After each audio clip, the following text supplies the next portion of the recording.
You're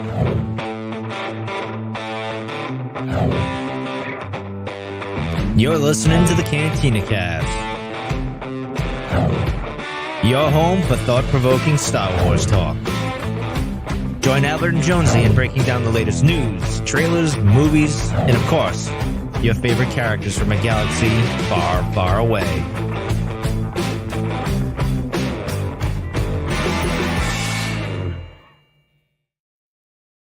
Hello, everyone. Welcome to the Cantina Cast. My name is Albert Padilla, and this is episode 546, where tonight we're going to be covering 2 episodes of The Bad Batch, because last week we had a malfunction in fire control, and with me, as always, is Jonesy to help do that. Jonesy, welcome back to the show for the second time tonight. How are you doing tonight? Yeah, it's funny. We pull back the curtain. We ran through it, and Albert stops me. We're like 2 minutes into the thing, and he's like, "Hey, we forgot to hit live." We were so focused on getting the pre-roll done, totally forgot to hit the button. We will get that pre-roll nailed down perfectly next week, but not tonight. Right. But anyway, it's great to be back on a Thursday reviewing Bad Batch. We got 2 episodes tonight, so we're gonna jump right in. So at first, let's start with the huge thanks over to Raina for joining our This Is the Way tier at Patreon, as well as all of our now part of the tribe members: Rob, Mike, Lauren, Ron, Dante, Riz, Justin, Jackson, Sharkman, Dan, Daz, Isabella, Uncle Leon, Josh, Jacob, and Rita Reborn, and our Delusions Grandeur members: Rod, CJ, Alex, Steve, and Daz. Thank you all so much. If you're curious about Patreon, cantinacast.com/Patreon. Albert's had some nice posts over there the last few days. We were posting some fun stuff over the last couple of weeks, so we hope you're enjoying that. If you're listening to the show, thanks for the download.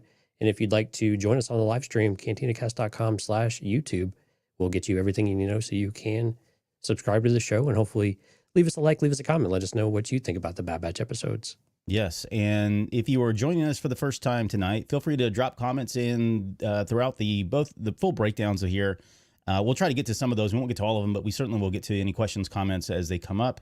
And at the very end, if you do make a comment, Jonesy will do roll call at the very end, give you a quick shout out here for stopping in and contributing. So, okay, let's see. Let's get into bad territory and just kind of give me your quick initial thoughts. And I've got a couple here that I want to get out front, and then we'll get right into the breakdown of the episode. Yeah, I mean, maybe we'll throw the big thing out in the open real quick first, is that it did feel kind of like we were back in this mission of the week type of thing. Hey, I need you, if you want information, then we need to do a job. Kind of felt like some of the stuff we did in season 2, but there's some moments, I think the things I liked really were really like, there's just a couple of really small moments between Omega and Crosshair, understanding what's going on with Crosshair. There was a moment when he gets upset about what is, maybe it's in his head or something, and he kind of overreacts to what the experiments were. I thought was intriguing. It's like small moments of like that, the kind of the takeaways from us. It was nice to see Fennec back on screen as well.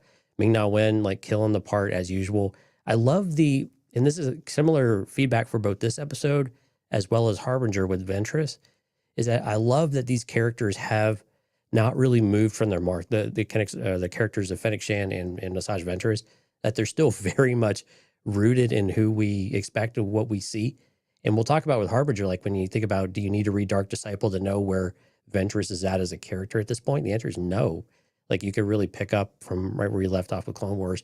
And I like that Fennec Shand is in that same boat too. They've not, just because she kind of helped Omega and gave a little bit of leeway last time we saw her, doesn't mean that she's all of a sudden a good guy. Like, no, she's still very much a mercenary, the same one that we see in the Book of Boba Fett much later on. So I appreciate the character consistency that we have, and the voice actors that are bringing them to life. It all just really continues to work. Yeah, I'm going to echo a couple of the same things here. Like Ming-Na Wen, her voice acting is great. Like it was just, off the charts as far as I'm concerned. She's so good at playing Fennec Shan. She's, of course, a very talented actress and a voice actress already. So, I mean, she's royalty as far as I'm concerned coming here, but she really killed it in this episode, especially with that character.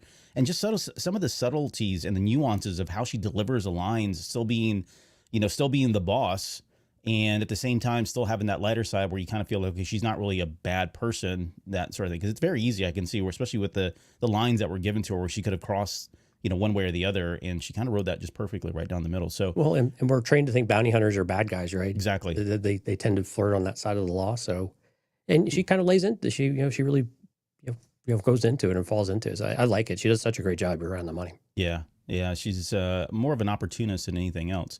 I love that we had back-to-back episodes with these, with strong female characters, especially we're celebrating, Women's History Month here in March, coming at the tail end of it. I don't know if that was planned or just serendipitous that this happened to be the case, but very cool that happened. Just quickly on both episodes too, little things that I noticed, water in Star Wars, and I'm going to date myself here, but water in Star Wars was such an alien thing, and I mean that, no pun intended. I remember when we first got water, like a water planet, when we got to Attack of the Clones, or even Phantom Menace, right? Going underwater, right? That whole concept of water and what does water look like and how do they treat it in the galaxy has gotten better now. Like we've had The Mandalorian, we've had these episodes, a number of other things that have come up. It just feels like that is a biome now that we're used to seeing in Star Wars. But anytime I see it, it still brings back memories of me as a kid wondering, like, what does it mean? Because they'd already been to an ice planet, they've been to a forest, right? Desert. What it's going to look like, what's it going to look like when they get to a water planet. And we've seen lots and lots of cases like that. Now, I actually enjoyed this episode because it kind of gave us a little break. It felt like we were really deep in M counts and cloning and Mount Tantus and the agents and all that was like super heavy, I wouldn't say dark, but super heavy context, very thick material. And this kind of helped us just kind of kick back. Like you said, I enjoyed the fact that we kind of went back to maybe a season 1 or a season 2 monster of the week, mission of the week, side quest, if you will, but yet it was still very much connected, right? It felt like it was a stepping stone to where they needed to be in order to find out or get to Ventress in the final episode. So I like the way these kind of episodes do pair up together, even though they were, purposely delivered a week apart. And then just the relationship that we got to see continue to foster between Omega and Crosshair. Like it was cool to have that little segment, that little piece, even though it was very scattered throughout this episode. It was nice to just kind of see them be together, interact the way they do, but then really just Omega being who Omega is, helping somebody. That's what she wants to do, right? Her whole that's who she is. She wants to help anyone and everyone. And the more I thought about that, I was like, well, you know what? Like we've talked about this a lot during season 1, season 2, and now with the Harbinger episode, I mean, you might even say she's very selfless, which is probably the defining qualities of a Jedi. So more on that later, but I just, it's part of her character. And we got to see her firsthand, physically helping Crosshair and trying to get him back up to where, he was at one point. Yeah. And it's always great to see, shooting on location in Louisiana in the swamps. So, well, I had Florida down, but I guess it's one or the other at this point. Okay, so we start on Pabu. Beautiful Pabu. I loved all these establishing shots that we got with this episode and next episode because those are really what's going to come to mind when we see it smoking and on fire here very recently. So well, and I like that we have it's still very green and bright in this episode, and then when we start the next one, you start to have a very different perspective of Pabu. So I like that even just between the two episodes, you feel the shift happening really quickly as well. And Omega's there. She's feeling a little bit antsy. You can imagine the anxiety and the stress that, the last couple of episodes have really brought to her, feeling like she was, responsible for all the men that Rex lost and Echo lost, that weight on her shoulders. And, as though she feels like she needs to be doing something. The best thing really right now for her to do is just be there and not be, front and center and certainly a target for the Empire. That's got to be hard for her. We get some. Hunter comes out, they kind of bring up, they're still looking for more information. M counts, they get the call from Fee. And I love before they go in there, like, Crosshair asking, like, who the heck is Fee, and that whole liberator of ancient wonders. And he looks at her like deadpan, like, what are you talking about? She's like, oh, pirate. She's a pirate. And he's like, oh, yeah, okay, whatever. They walk in. It's such a nice cute little moment. moments like that. Yeah, it was cute. Yep. And the way, so yeah, that was the first part of kind of what I mentioned here in the opening about just their little relationship. So Fee comes in and, of course she wouldn't know a whole lot. I wouldn't have expected her to know a whole lot. She does kind of drop some things that we'd never really heard before, at least that I remember. This class 1 bounty hunter, the classifications. I think there was something in Legends, if I'm not mistaken too, but I don't remember if it was the same or it was different. Nonetheless, just knowing that there were different kinds of levels of bounty hunters that the Empire was going after in the class 1 because it was super sensitive, maybe even highly difficult because they could be potentially tracking down former Jedi with high M counts. That Fennec Shan was a part of that. And so, although Fee didn't know that, the guys, they all knew that there was Fennec Shan was around. I love the fact that they were really weary of her. That wasn't just something like, oh, let's call her. Because, the last time they saw her, she was trying to abduct Omega. So maybe not the first choice, but they really didn't have any others at that point. So I guess any thoughts around that before we get into, I guess, one of the kind of the plot points here, which is Crosshair's hand. Yeah, no, I think with Fennec, I think it was you definitely felt like what the conflict was of like, we don't have a better option right now, but yeah, Fennec isn't necessarily someone we can trust, but we also know what to expect with her when we feel like we're somewhat prepared if we need to go and interact with someone. So it made sense for Fennec to be the one, and they were okay enough with it. I'm more curious like how Fee knows Fennec and knows how to get in touch with her and all of those. Like what's the kind of the backstory on some of that? But of course we didn't get any idea of that, but that would be nice to kind of hear at some point. Yeah. And Hunter kind of puts his foot down. I mean, we've seen this many, many times, and we've talked about it where most of the time I think he's been probably wrong in that, putting his foot down and saying, no, Omega, you're grounded. You're not going with us. This is a dangerous mission, blah, blah, blah. This time it kind of did feel like it was the right thing. Like he'd made the right call. Would you agree? Or do you feel like she should have went along for the ride? No, and I agree. I think he established it early on with, with the Crosshair conversation and things like that she needs to lay low. She needs to stay put. They need to go figure out what's going on. This should be a quick mission. Now, we've heard that before from previous seasons, but, it does make sense in this case to where she needs to just hang out in Pabu. They believe it's safe, it's secure. There's no apparent risk or anything like that. This shouldn't be a problem mission for them at the very least. So it makes sense that they would leave her back and not bring her with. And again, I think she probably is resigned to that as well. Like she accepts it a little bit, even though she wants to fight it. She also accepts it because, like you said at the top of the show, she's kind of feeling some of that anxiety and feeling some of that stress and guilt of what she's brought to other people. So if she's around, it's almost like, Luke, I feel like I'm jeopardizing the mission in some way, even though she wants to contribute. For right now, it kind of helps her recollect. And what I like, though, is that Hunter gives her a job, gives her a mission. And I think that's what really snaps it into her is like, she's not useless. She's not being sidelined. Crosshair is in need. And really the only one who can probably help him get over that hurdle and get over himself is going to be Omega. So she still has a job to do within the squad and the team. And I think that was an important thing for them to have a moment like that. And Omega recognizes it and realizes like, okay, yes, I'm still have a purpose here. I'm still contributing. And this is how I can do that. Yep. I had the exact same thing. I know it's like that. Just giving her that mission was enough to show that although Hunter was right, he's learned a few things. He can't just sideline her and say, go play with your friends kind of thing, right? He gave her purpose, gave her a task to do. So all that makes sense.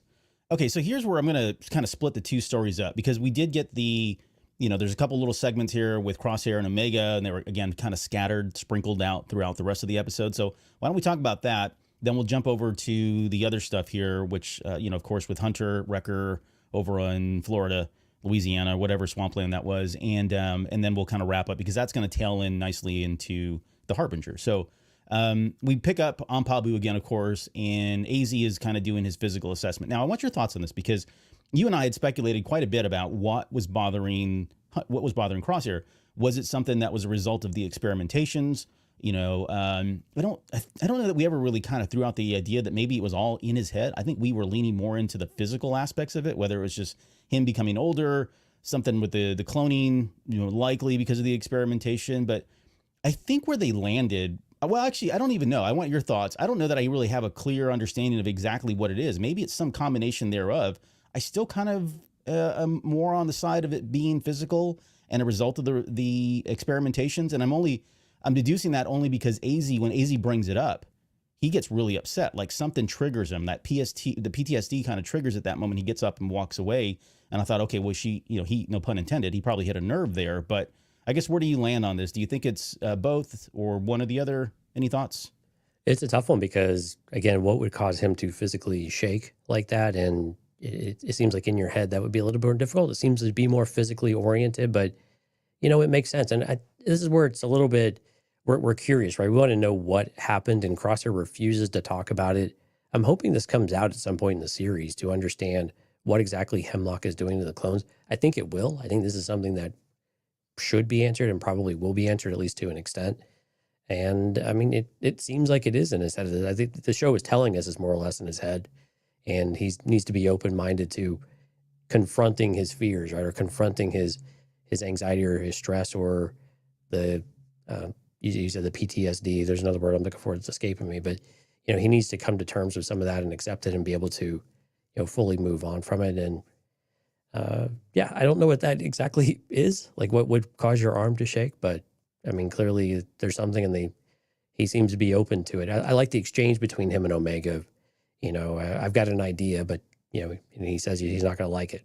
Yeah. But he doesn't like anything. So it was a perfect exchange, right? So I'm glad that we're still seeing that character, but I like seeing Crosshair start to open up a little bit and start to open up to different ways of thinking and different ideas that are not his own, that make him uncomfortable. I think it's showing a lot of growth for Crosshair, even though it's very subtle, because he's just not very out. He's just not very out, right? Or outward and outgoing and things like that. He's just very subdued about everything. And but at least he's very self-aware, which I think is more so than we could probably say for the first couple seasons. Yeah. And the next scene where they're kind of doing their target practice, I thought was a very sweet scene, because it was an opportunity for Omega to kind of build his confidence up, because really, if it really is just in his head, right, his confidence has to be lacking, given not just set everything that happened with the Bad Batch and betraying them, put all that to the side.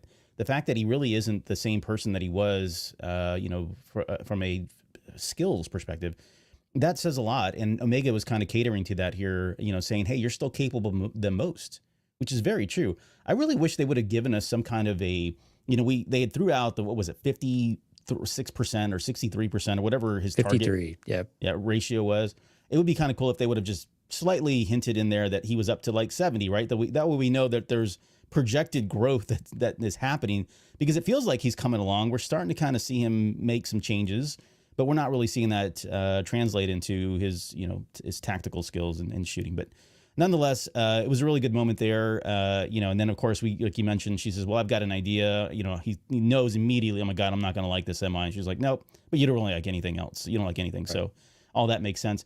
And that moves into a callback to season 2, where she takes him, and we get that another very cute scene where they're now meditating. And it's not just Crosshair and Omega, but Batcher, she's meditating as well. So they're all sitting there Batcher meditating. was just sleeping. No, he was meditating in my head. But the idea here is that, it's lessons learned, things that she's picked up, skills, techniques that she's picked up from past experiences. And who better than, Gungi or Gunji? I don't, did they change that name? I thought. No, it's always been Gunji. Yeah. Well, they said Gunji in this one. Yeah, it's always been Gunji. Okay, I've been calling her Gungi, whatever. But yeah, the nice little callback there. And again, maybe just little primers for the next episode, or the putting those little thoughts in your head about what could happen here very soon. But I did enjoy all of that. And just the fact that he's acknowledging, like, holy crap, you went to Kashyyyk? What? Right. Where was I at? And, there's a lot that's happened. And, he's kind of seeing all the pieces come together about, he acknowledges that she's grown a lot and she's very capable of taking care of herself, but he missed all of that. He missed all of that training and all that preparedness that they gave her while he was out, flirting around with the Empire. Right. Any thoughts on, I guess, that's the last thing we have before we move into the second part of the story? No, I think you summarized it pretty well. It's just, the recognition, it was just really heartwarming, I guess, to see him acknowledge how much time he's missed. Right. And that, like you said, she's gone on this growth pattern and he wasn't there to see it. And he feels like he's really missed out, I think, a little bit. And it's nice to see Crosshair have those, those emotions are all lurking beneath the surface, but they're just, he doesn't know how to get them out, but he's at least acknowledging them. And every acknowledgement that he's doing is giving her that confidence too, and continuing to build on that bond, which is really lovely to see. Yep.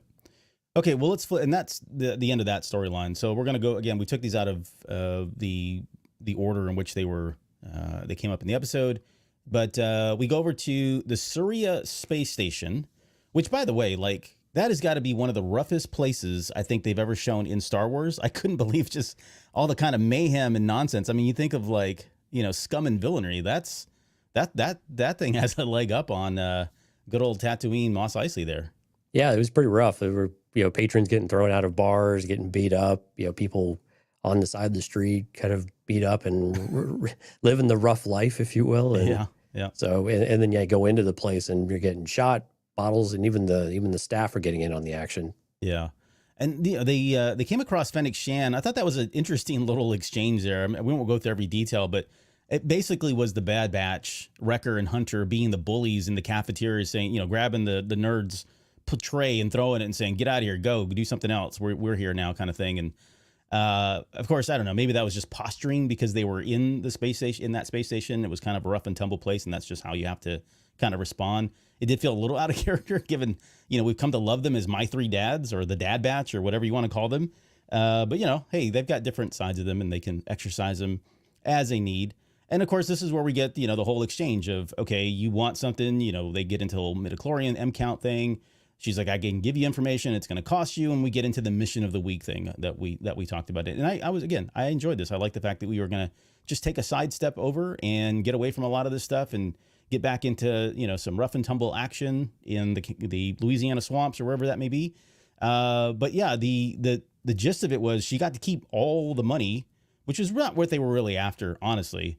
But she wasn't fully transparent about it. I mean, she said that she would get the information for them. Didn't necessarily mean it was going to be right now. And of course, they don't find that out to the very end, which kind of rubs them the wrong way. But any thoughts before we get into the actual mission itself and heading over to, what was the name of that planet? They had it in the Velo is the name of the planet. It was in the data bank. So anyways, before we get to Velo, any other thoughts before we move on? Yeah, Fennec's response to whenever he wanted to know about M counts was is a really sharp turn for her. And you could hear it in the voice, right? It was like, why do you want to know about that? And it just seems like it was already a dangerous task, right? And it's something that when you try to figure out how we feel about Fennec Shand, you're like, oh man, if she knows about, the Jedi being hunted by the Empire or M count midichlorian sensitive people being hunted by the Empire, has she gone in on any of that? And then of course she says, no, I haven't done any of that. So it restores a little of our faith of she has a golden heart in some way, somewhere along the lines, right? She's not all just evil and wanting to be a bounty hunter and things like that, or, just out there for the score and for the money, but you still have that ruthlessness behind it. But it doesn't mean that she's not aware of it. She just hasn't done some of these missions, but her change in tone was quite curious. Yeah. I was a little concerned, honestly. And I thought about this going into this episode, right?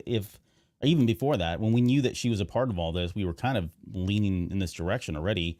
What's to say that when they presented that, she didn't just go after Omega and turn that bounty in? No, she could have put two and two together there.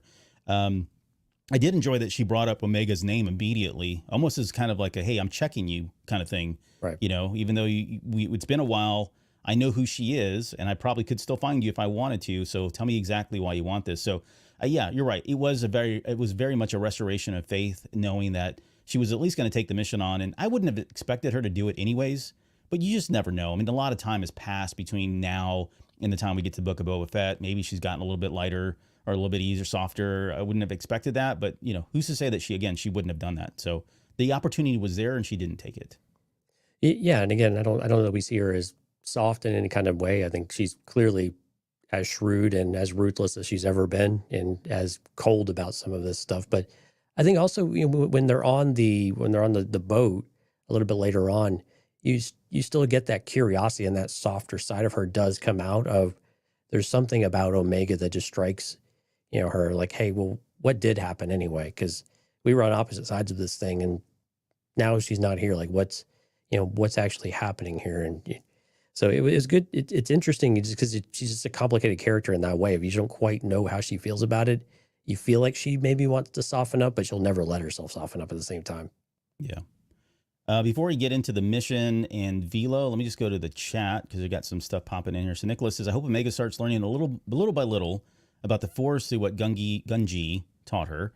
Yeah, I think they kind of alluded to that. Like, I think we walked away from that episode saying, hey, this theory of her being maybe Force sensitive down the road, here's a playing piece or here's a puzzle piece that could go in that's in play now. But I think the takeaway from that episode was, yeah, she learned a valuable skill. Maybe not Jedi meditation, but just something to kind of calm, focus, inner peace kind of thing. And that could be a natural stepping stone onto bigger things, given, what we know about her now.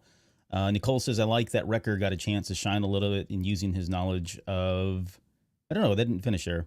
What was his knowledge of? Oh, his mine, the mines, I would imagine, right? In the water. Yeah, he wasn't, explosive expert finally came to be. Yeah, he's still kind of the big dumb jock, but at the same time, he also got to put his skills to use. So it was nice. Yeah, that was kind of cool.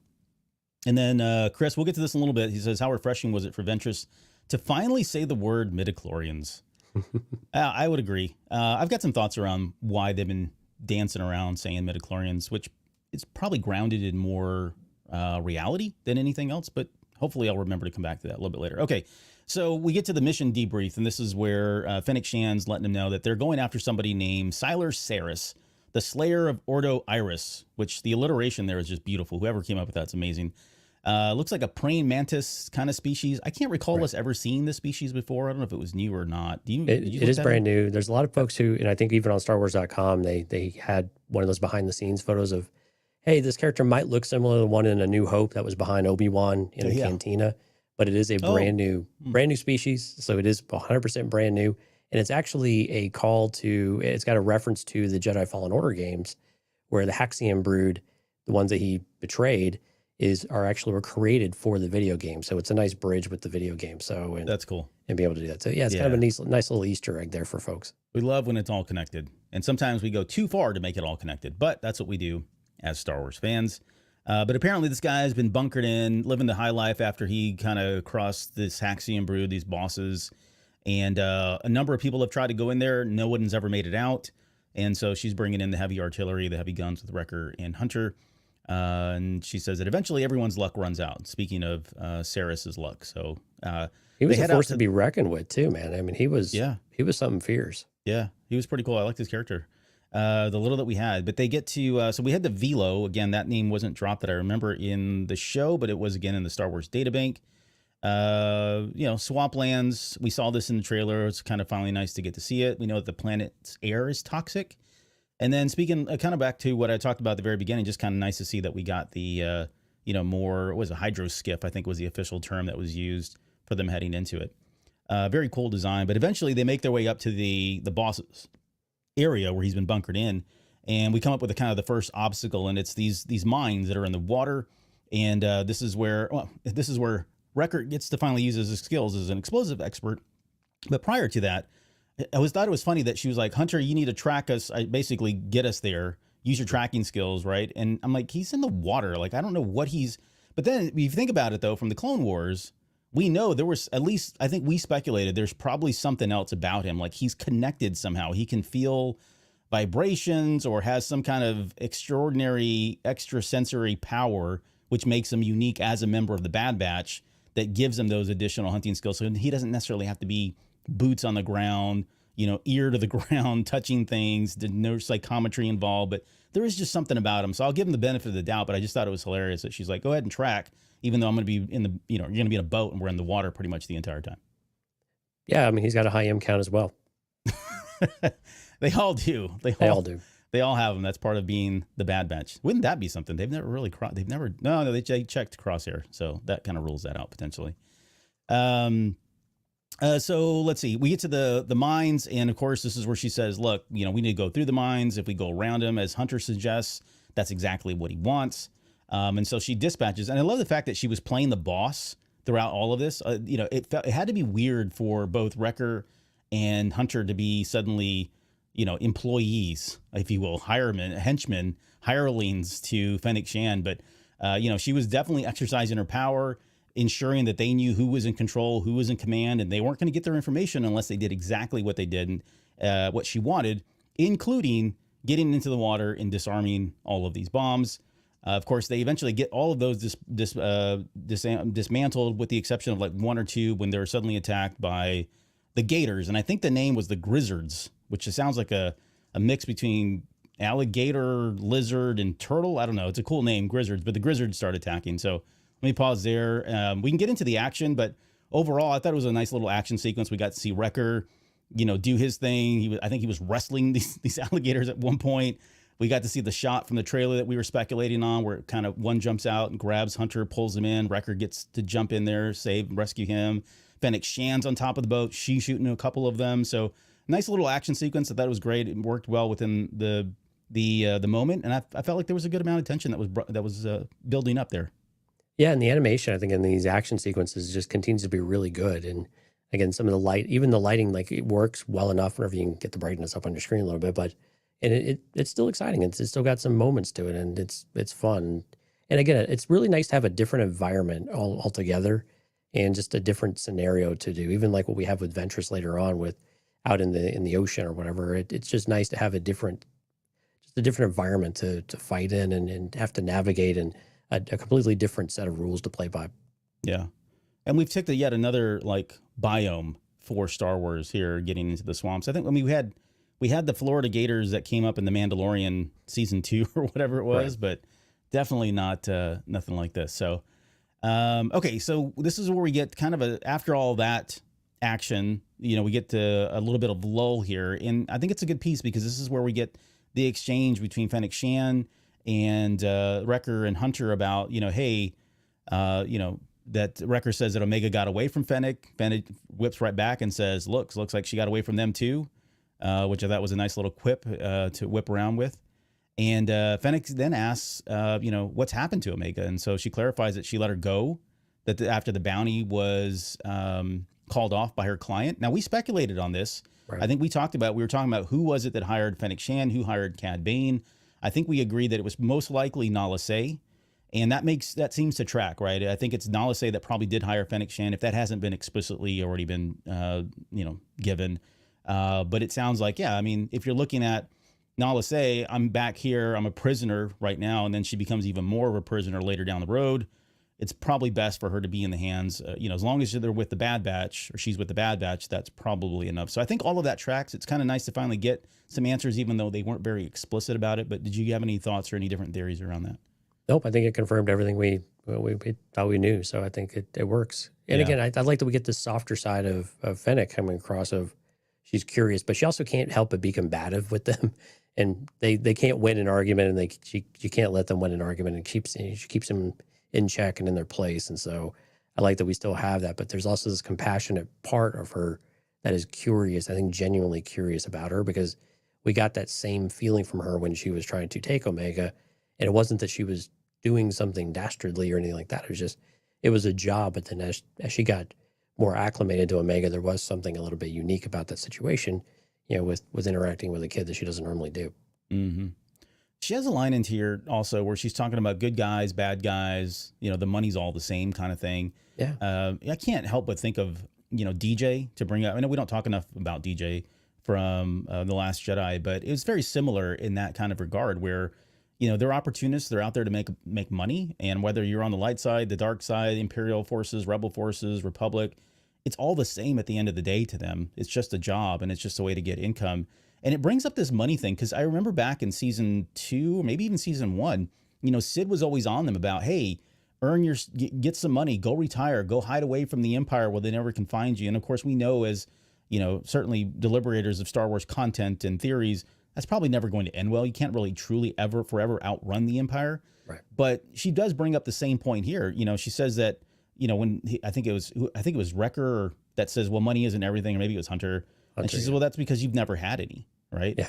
Which is a great point. Like, how do you know what you're missing if you've never had it? And they, as soldiers, and not to get into what we talked about during season 1 and season 2, but as soldiers, all that was free. They've never had to, outside of what we've seen in this series, they've never really had to live on their own. But it was a nice callback. I don't know if there's anything here. I don't think they're going to end up living a lavish life at some point. There wasn't any foreshadowing that I'm seeing, but it was a good callback to Sid's kind of, same comments and thoughts around, hey, you guys need to start, earning some money and living the good life, living a better life than you guys are now. Yeah, but on the other side, you're only as good as your next scorer, and you've always had to keep finding your next scorer, and it's a dangerous line of work. So I mean, it's not necessarily the life that anybody would want to live, especially with a kid. Yeah. So yeah, we're looking at you, Mando Din Djarin. Well, yeah, but he's also trying to find his way through the galaxy, and none of those folks have any money. So that's true. All right. Well, it's the last part of this episode is, of course, the infiltration of the hideout, getting in there. I love that Fennec orders them to go in. She's like, "You guys are the hirelings. Head in there, and good luck. Right? If you die, you die. I'll stay back here and watch the boat." Of course, this rubs them the wrong way. Of course, they're just like, "What? This doesn't make any sense." They eventually do find Siler. There's kind of a battle. Again, we're not going to get into the details of the battle, or this punch, that punch kind of thing. But he gets away, ends up getting back over to the boat.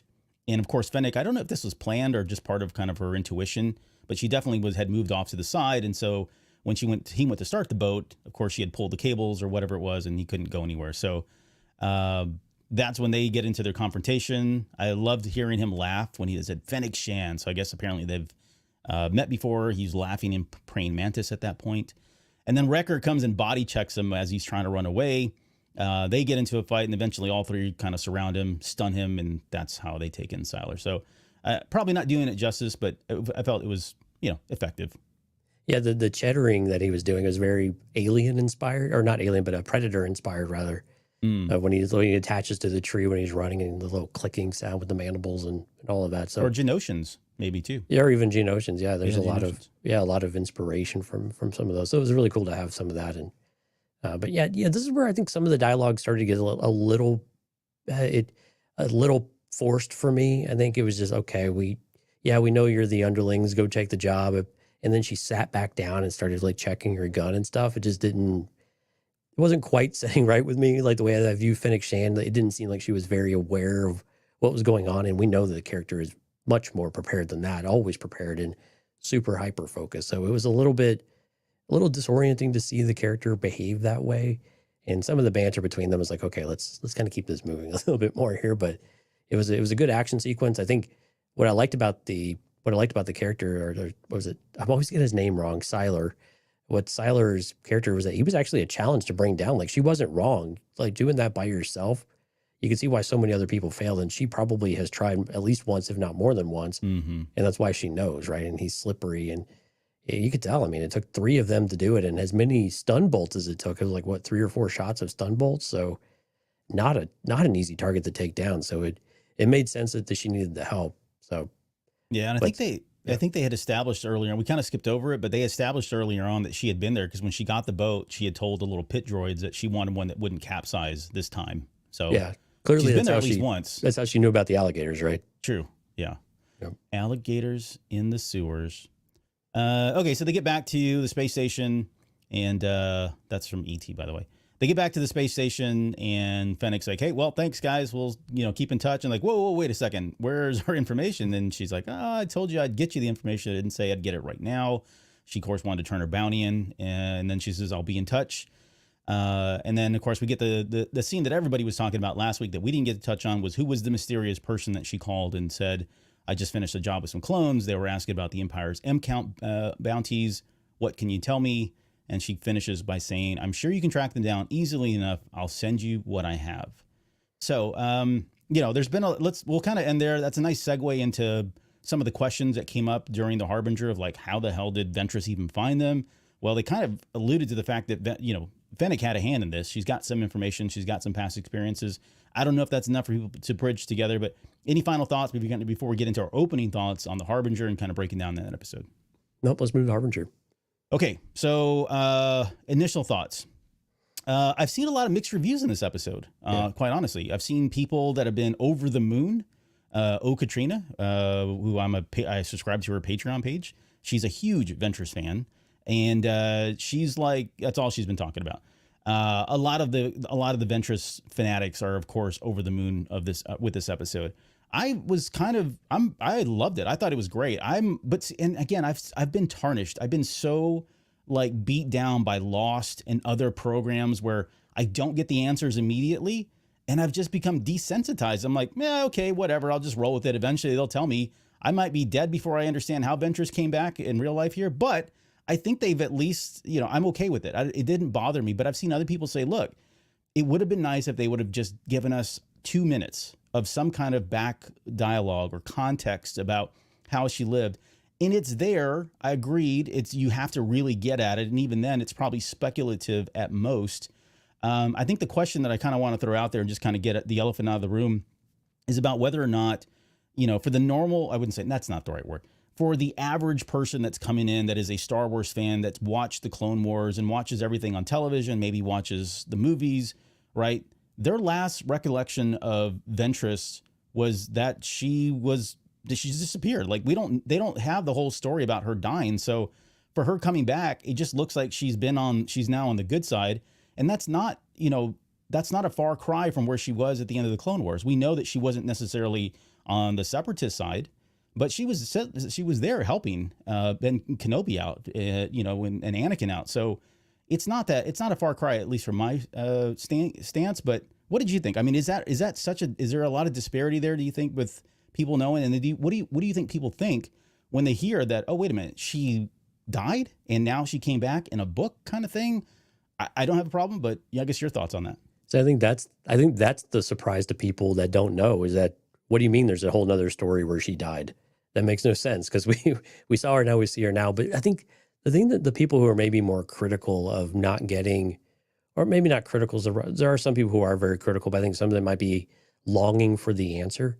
It's a fair question, by the way. Sorry, we want to know the answer, right? Yeah. We want to know the answer, but within the context of the show, it does not matter at all. Exactly. Like it matters zero to these characters because they don't know anything about her, right? They barely knew who she was, and they had to go look it up in text data bank, right? So within the context of the show, it just doesn't matter what her history is, or what her recent past has been, and her death and resurrection or whatever it might be.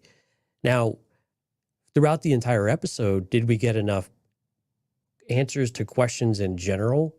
I think that's fair. That's probably a fair criticism or a fair concern, or however you'd like to put it, of did we get enough or did we get enough leading path of what's going on with Omega? Some of the things that did they actually test her blood? It kind of seemed like maybe they tested her, but she tested her blood.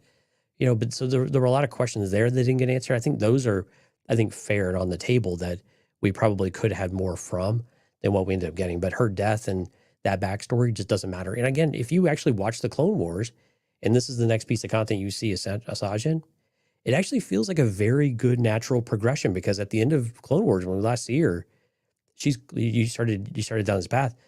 She's starting to question everything, right? She's on her own. She's been abandoned. She's been tried to be killed by her master.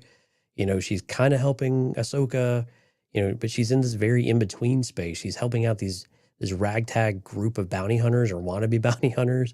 So she's very much in a very different place, and that she has come to where she is now shouldn't be necessarily surprised, but it's also a good enough path to where you're like, there is something different about her, and it gets you interested of what has happened, not just the yellow lightsaber, but definitely what we see towards the end of the episode. So I think it was really good reintroduction for Ventress, even if you don't know what happened in the book, and it's totally irrelevant to what happens. And then they kind of give a nod to the fans who know about the book at the end to at least acknowledge, hey, we hear you.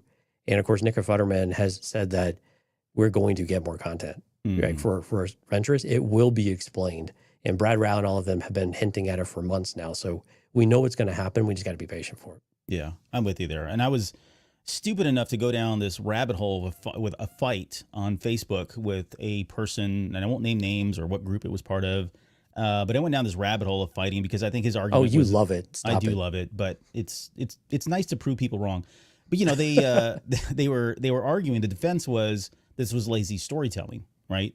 And I would agree that this probably isn't George Lucas storytelling, right? I think he was very clear about giving you everything that you needed to know. And This is where once we got into flashbacks and that sort of thing, it started to feel kind of un-Lucas, and I'm okay with that. I don't have a problem with it. I'm just to be clear. But he was arguing, well, it's lazy storytelling. And my argument was like, that's strictly an opinion. And if you really look at it, like the idea of putting something in front of a viewer, a reader, whatever it is, without giving them the context and then backfilling that later on down the road, that has been tried and true for years in every medium of every franchise. So you can argue that you don't like it, but you can't argue that it's not successful because there are people like myself who actually enjoy it. Again, I could be desensitized and I may be dealing with some post-traumatic stress here, but I don't mind it. I actually like it. I love the intrigue. I love the speculation and the theory that it brings about from doing something like that, because we're going to be talking about this for a very long time now until we get that Ventress story, whether it be in Tales of the Jedi 2 or some book or some new series, whatever the case may be. Until we get that, it's going to be fun to talk about. It's going to be fun to speculate. And I get that some people don't like that because it's not in front of their face and they want everything to be told up front and they feel like that's lazy storytelling. But again, it's just an opinion. It doesn't necessarily mean that it's the right way to do it. It's just another way of doing it. It's another avenue, another way to tell a story. So that was almost verbatim what I said to in my response. But so getting back to, I guess, kind of open initial thoughts too. I love the fact that, welcome back, Nick Futterman. Like, it's been 10 years since she's done Ventress. It's hard to believe it's been that long. Yeah. Goodness, she was so good. Again, similar to what I said with Ming-Na Wen and her line deliveries on some of this stuff. I mean, it was just flawless execution. I mean, she is Ventress, so you wouldn't expect it to be any different, but she just picked up where she was at the end of, the Clone Wars, as far as I'm concerned. I love the use of the light and the dark, the shadows. If you notice the very beginning, when we were not really sure of who she is, what she wants, what her motives are, she's in the shadows almost entirely. And by the time she actually comes out and we get that, okay, she's a good person still, or a better person, how about that? That's when we see her out in the light, and she's not out, she's outside of the cave. So the symbolism of all of that. I threw out a couple of images today on social media about the parallels that existed visually between The Last Jedi and this episode in particular. I mean, some of them are uncanny. They're almost like scaringly, shockingly close in what they did. And that has to be intentional. There's no doubt in my mind that's not intentional. But the one that I didn't really kind of touch on social media was just kind of the parallels between Omega's story and Rey's story, and both of them feeling like I am somebody and I don't know who I am now. I'm looking for that identity which by the way, it kind of calls into an episode we have coming up. I just thought about that. But yeah, it calls back to their identity and the search for their identity. We see that and there was two lines, and there's many examples. Again, I'm not going to get into all these tonight. That one of the examples was when Omega went up to Ventress at the very end. And she's like, please, I mean, I'm paraphrasing because I don't think I have the quote directly in front of me, but basically saying, look, I need you to help me. I need to know who I am, kind of thing. And that parallels what Rey was telling, Luke. I need somebody to tell me what my place is in all of this, kind of thing. So the fact that they both have high M counts as far as we know, and they're both kind of searching for that identity and seems to be leaning towards Jedi, Force sensitive, whatever it is, potential. Again, just kind of eerie that these are very similar and that they're echoing each other. But all of that, I guess, those are our initial thoughts. Anything else you want to talk about? Anything you want to throw in there on that before we get into the actual breakdown? No, let's just get in the breakdown. We'll get through some of that as we go. Okay. So we get to, we're back to Pabu again, and we're playing this waiting game where Wrecker and Crosshair, they're on the little, the boat there. We get to see Again, the establishing shot of Pabu is much grayer, right? It is. Yeah, the fog kind of clears. It's very drab and gray. So the Harbinger, indeed. Yeah, we're going down, by the way. We'll get into that at the very end about the Harbinger. I think it was pretty obvious, but more on that here in a little bit. So Wrecker and Crosshair are doing their good deed, good turn for the day, and helping out the locals. Again, nice little scene. I like the fact that the people are like, thanks, Crosshair. They're treating him, they're normalizing, his behaviors, and that's starting to make him feel grunts. Better. Yeah. He still grunts. Of course, and it seems like this is really uncomfortable. He's got a line about that a little bit later. I guess any thoughts on that, and then your thoughts, I guess, on him making that comment to Hunter about, hey, does it really matter why the Empire is after? Because I think he has an argument. Yeah, he's got a point. He makes a good point. It doesn't make a difference. Does it change anything tactically? But it's almost kind of like I can see where Hunter's coming from too. Like, if we can find out, if we can know, let's do that as well. Yeah, you're right. Nothing's going to change. We're not going to hand her over, but maybe it does give us advantage somehow tactically. I think it makes sense. It's always best to understand what you've got yourself into, I think, to an extent, and also what are there things that they can do to respond to whatever that they're actually wanting that they could use to their advantage, right? So I think from a tactical and strategic standpoint, it just makes sense that you would want to know what it is they're actually after. Why do they want her so badly? Because maybe there's something they can do about that in some way. Mm-hmm. But Crosshair is also just very focused and very finite about what he's doing. He's like, hey, it doesn't matter. I don't need to know all the details. This is kind of good soldiers follow orders thing almost sometimes too, where that side of Crosshair still exists. It hasn't gone away entirely of saying, look, I've got everything I need to know to make a decision. He has a line later on of like, since when do we wait around, with that, or for intel, right? For information, this doesn't feel right. Like, why are we just sitting around doing nothing? And it's the character is still there. I also like Wrecker and Crosshair's interaction where Crosshair is like, or Wrecker's giving a pat on the back saying, look at that, you made a friend. And he's, just that interaction that Wrecker and Hunter really have accepted Crosshair back into the team, into the squad.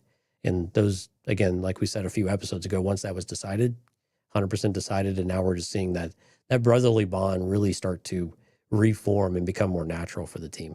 Yeah, and we haven't seen that so much with Hunter and Crosshair, and I don't expect to see that. I think we discussed this already, but for Wrecker, he's probably easygoing. He's easily, especially the Omega factor, right? We talked about that. If Omega's okay with it, then they probably are, and Wrecker's probably more than Hunter. But I would expect at some point I hope we do see some kind of similar interaction between Hunter and Crosshair. I think we need that as an audience to kind of feel like that healing has completed or is near complete. But there's still time to get there. Okay, so we cut over to Omega, playing fetch with Batcher. She runs into this cavern, and we find out that this is where Ventress has parked her new ship, which, by the way, looks super cool. It looks like a little mini B-wing of sorts. Yeah. It looked in the data bank. It didn't have an official name just yet. I'm sure they've already got the name somewhere. It's just not in this episode. But she walks out, and the next thing we cut over to is my three dads walking in, and Ventress is pulling Omega out of the cavern there. And I guess how'd you make that? Yeah. How'd you feel about that? Where she was kind of roughing her up a little bit, hauling her out. Like, what was your initial response to that? Narratively, I think it does well to kind of play into the whole suspicious, is she good? Is she bad? And then Right. certainly confirms their fears when they find out, at least from their perspective, that she was a war criminal. More than that, I don't necessarily think it was like, it didn't look like she was necessarily fighting or she was being dragged. I think she was just kind of, Ventress doesn't have a lot of experience with children. And I've seen people do this before. If you have no experience with a child, your first instinct is to grab them by the wrist because you don't want to grab their hand because it's gross kind of thing. And so I just chalked it up to her being like, I don't know what this thing is, but come on, little small being, you're coming with me kind of thing. Right. Yeah. Little child. It's like the same comment she makes later on, like you're an odd little clone, right? She just doesn't quite know how to equate to a young person in general. Like every young person she's come across has been a Padawan or a young Jedi Knight that she's had to fight. So, or some snot-nosed bounty hunter kid. or like a young Boba Fett, right? Mm-hmm. So yeah, that's the extent of her, her experience with some of that. So it just makes sense. But yeah, I like you were saying though, it kind of builds her up as you're not really sure who this character is. And I think again, for those that last saw her in Clone Wars or only know her from Clone Wars or from stories of people telling about Clone Wars, again, it kind of builds that tension a little bit for you about what is her intent of being here and can you trust her all the way? And I think they play that up throughout the episode pretty well. Yeah. Steph says, "Come, little small bean. I'm using this with my youngest." Yeah, that's a good line to use with your kids. Like, they know you're serious if you're calling them small bean. So they come out and she basically says, "Look, you guys really suck at laying low," kind of thing. And so we kind of talked about it at the very end of this last episode, but I know people have been questioning, like, how did she find them? Right, the Pabu was so secretive, and Sid doesn't know where it's at. How potentially could she have found him? I don't know that it matters. Again, I get if you feel like you have to know that and it's essential to the story, which I don't think it is in any way. You could probably put two and two. I mean, there's a couple of theories here. Again, one, Fennec Shan did pass on what information she had. That could be one possibility. They haven't exactly been real quiet. I think that was her point, right? They've been going around asking a lot of questions about M counts, as far as I know.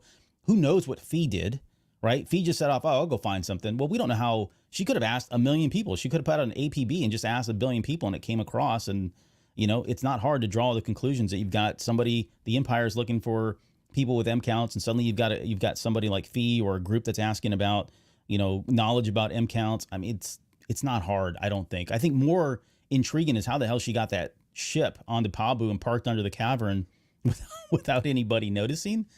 But I guess any thoughts or theories, or did you have a problem with her just kind of showing up when everyone else seems to have a hard time? I think it does matter how she found them, because I think when it comes to the Empire, it definitely has a direct link to when the Empire shows up. And I think we're definitely agreed that they're going to show up to Pabu and storm it. How did they learn about it? And I think what we learned from what's a little inconsistent is Fee is saying that, or when Fennec is talking to Ventress at the very end of the last episode, she basically tells her, she shouldn't give her that information. She goes, "I'm sure you have enough. I mean, you have your ways of finding these things. So, have at it. I did my part." Again, never doing more than what you need to as a bounty hunter, and if you're not going to get paid, or if your payment is already in the book. So, but I think it does matter. I think it's something that we do need to have a better idea about. And when we talk about unanswered questions, I think this was one of them that would have been useful for the team to know, rather than just being told, "Hey, you're terrible at this. You're not as safe. You're not as secret." Besides all the foreboding warnings, why not share, like, here's how I found you, by the way. You might want to tighten that up, or this is why you want to get out of Dodge. So I think some of that does matter. I think it matters to the team, not just us as watchers. I think it matters to the squad and the team. Like, what are they doing what is hurting their cause when they think they've got sanctuary? So I think it does matter to an extent, and I think it was a missed opportunity to be able to pull that. Now, granted, from the character of Asajj Ventress, her not giving that up, totally in character. So I'm not complaining about how it went out, but I think it does. I think it is important to know. And it would have been really important for the squad to understand and know that, because we know what's coming later. And without that information, maybe they could have prevented that, or at least avoided what Pabu was going to have eventually later on, which is a little bit frustrating. Yeah. You make a good point. Like, I think a lot of the feedback that I've seen around this has been one-sided, meaning one-sided in that it's important to, like, we as an audience is the side that's being spoken to, not from the character's perspective. Because at the end of the day, if someone said, well, how did Fennec or how did Ventress find Pabu? She's Asajj effing Ventress. Like, why are you taking anything away from this woman? She was amazing as an assassin, as a bounty hunter, as a Jedi or a Sith, or Sith, right? Sith assassin. She's lived this entire life. There is no reason anyone should question why this woman couldn't find them when no one else has been able to. Just end of story right there. But to your point, would it behoove her to have told him, or would it have been important for the Bad Batch to ask, okay, so, you know, where are the holes? How did you find this kind of thing? Because yeah, this is exact. And she says the same thing. Look, if I was able to find you, someone else can too. And those other two people are going to be either the Empire or Cad Bane. Because Cad Bane, you're going to give him the same amount of credit. You're not going to question why Cad Bane is able to track down somebody who is untrackable, right? What you do, right? Exactly. That's just what he does. This is what Ventress does. This is what the Empire does, and that's the whole point of this piece here. She's saying someone else is going to come in. I think it's probably Cad Bane first, but it could be the Empire and Cad Bane. Maybe Cad Bane finds him, then relays that to the Empire, and that's how Hemlock and everybody shows up and blows up Pabu. But yeah, so anyways, I think it's a very a good point to distinguish the two between what we know as audience members, right, and what the characters know, and it is kind of a shortfall. But hey, you know, that's how it's going to go, because we've already seen it in the trailer. Right. Okay, so you know, she does talk about they're attracting the wrong kind of attention. I kind of chalk that up to the Empire, of course, because of what's going on. They're out there looking for this stuff. She does say, look, I want to know why you want to know about the M count. Very similar to what Fennec Shan said. I think that's a very valid question. And you know, she says, look, if you don't tell me, I'm going to leave. Like, I don't have to be here. And that's another angle that we need to remember. Like, at this point, she has no vested interest in sticking around and doing anything for them. So there's just more people that, you know, beings in this galaxy. And of course, Omega tries to jump in. She does a very teenage thing about like, oh, it's my friend. How many times have you asked your kid about what happened? It's like, oh, it's not me, it's my friend. Oh, really? What about your friend? Yeah. And then you realize, okay, that your kid's talking about themselves. And, you know, eventually she comes out and says the Empire's after her because her M counts. And this is when she gets into, and we're going to spend a little bit of time talking about, I guess, the possibilities of some of this stuff here. But she talks about, hold on. Let's back up real fast. Why do you think Asajj wanted to know? Like, what do you think her interest was? And then besides curiosity, was there an underlying reason or concern? I think she's, at this point, again, purely headcanon in theory, I think at this point she's well aware of what the Empire, that the Empire is at least hunting and tracking down Jedi, right? And for her, M counts is just another equation. It's just an equal equation as far as M count equaling force sensitive until proven otherwise. The potential is there, right? And so therefore, I think for her perspective is trying to understand, like, if she is kind of living this life of Quinlan Vos and her, and they're going around and helping people escape the Empire, you know, running these halfway houses and stuff, or helping Jedi or potential Jedi Padawans. Like, I think that might be part of it. And I think maybe she's just looking to find out, okay, is this kid force sensitive, that kind of thing, more than anything else. But I think that's why she wants to know, because if there is an opportunity here to help her and get her out, which I think she kind of seizes upon it, at least she puts that bug in their ear that, hey, I'm here, call me if you guys need me later down the road type thing. I think that's really where it was coming from.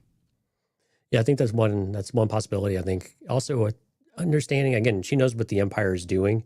And I don't know if I didn't really get the feeling that she is aligned with Vos or the Path or anything like that quite yet. And again, this is still pretty early after Order 66. So what happens in Obi-Wan Kenobi is still several years away. So I didn't quite get that maybe she's in that way yet. But again, it was more of a making sure that she was protected, because if they are hunting or looking for someone, then she might be at risk, right? They might be a threat to her. But also, I think just generally curious is why a bunch of clones would want that too, because I think another interesting aspect are there others that they're aware of?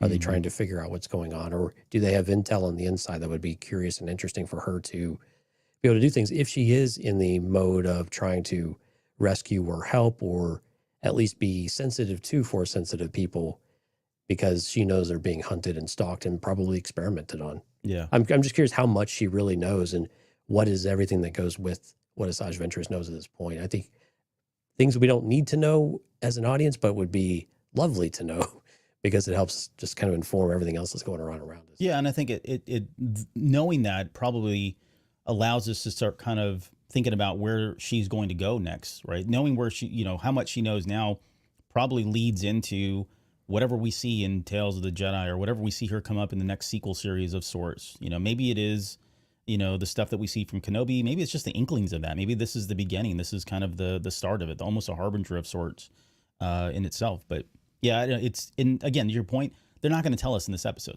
We said so much of this we're coming in, like there are only X amount of episodes, only 20 something minutes per episode. They're not going to give us a lot of this background. And that's not atypical of what we've seen from Dave Filoni and certainly Disney. And I think for the most part, we're really okay with that, I think. Right. Okay, but we get into more affirmation about what we've already known. She gets into the whole M counts or something in the blood. She calls them midichlorians. And so going back to the question about, the comment from one of our viewers tonight that said, hey, she finally said the word. It's almost kind of like it's almost like midichlorians were more of a Jedi term, right? But what we've seen so far from everybody that's talked about midichlorians are either normal layman people that are not Jedi, or they're scientists that have gotten that information from, or normal people that have gotten the information from scientists. If you're calling it M count, that's more of a scientific term rather than midichlorians. And so I'm basing this really kind of in real world technology talk, right? We have like T cells and all kinds of other acronyms and little letters that represent different types of things in our bodies and all that. And every time we never say the full word. We never say, I don't even know what the T cell stands for, but you get what I'm saying? Like, we don't say the entire word. We use the shortened, abbreviated version of it. And I think that's really all that's happening here. I don't think there is at all, I don't have any thought, feeling in my body right now that Lucasfilm is purposely not saying midichlorians because they think it's weird or they don't want to evoke, anger from certain sects of the fandom. I don't think that's the case. Look at who's talking and look at the terminology they're using, and it makes sense. It aligns so far. That's why somebody like Ventress, who grew up talking about midichlorians and understanding what midichlorians was, and even if she didn't, even if that never explicitly happened, she now potentially she's run into the Jedi. She knows a lot about the Jedi because she's had many run-ins with them. She knows about them, and she could be potentially running around with Voss, and that's the terminology he's going to use. He's not going to call it M count when he's talking to Ventress. He's going to call it a midichlorian because that's how he was raised. So again, I don't think there's anything here, but it's certainly a topic that a lot of people are discussing. Yeah, of all the things that we can get fixated on, an abbreviation is not one of them I'm really interested in. Yep. It just doesn't make any sense. It's easier to remember. It's easier to say. And if you are curious, a T cell is, I think, a thymocyte a thymocyte or a lymphocyte. Right. Which it doesn't have a T in it at the beginning. But I Silent. think that's the official. T. I think those are the official medical terms, though. And that's like one. Like I'm not a biologist. There's B cells. Actually, there's B cells and everything else too. Yeah. Right. And they all have. That's just how they talk, right? And it's just the way we do it. So it's art imitating life. Colloquialisms, right? Well, not really a colloquialism, but I guess maybe. Whatever. It's a big word, Albert. Let me use the big word. Okay, so so maybe more material, something more worth discussing is this concept around, who can be force sensitive? Because I don't think so I'm going to go back to the Ahsoka series, because you and I talked a lot about that when we were breaking down that series. I put out a very small, I don't even know what it was, 5, 10, 15-minute video about what it means to be, how someone can be force sensitive and the potential. And I got into midichlorians and all that stuff. I don't think anything changed here. It did feel like they just reaffirmed a lot of that, but I guess did anything change for you around that? And maybe we can kind of rehash at least our working theory about what midichlorians mean in force potential and all of that. Actually, this is one of my criticisms is that it feels like we're regurgitating a little bit of what Sabine's path was, and we keep doubling down on some of this without doing more of a new angle to it.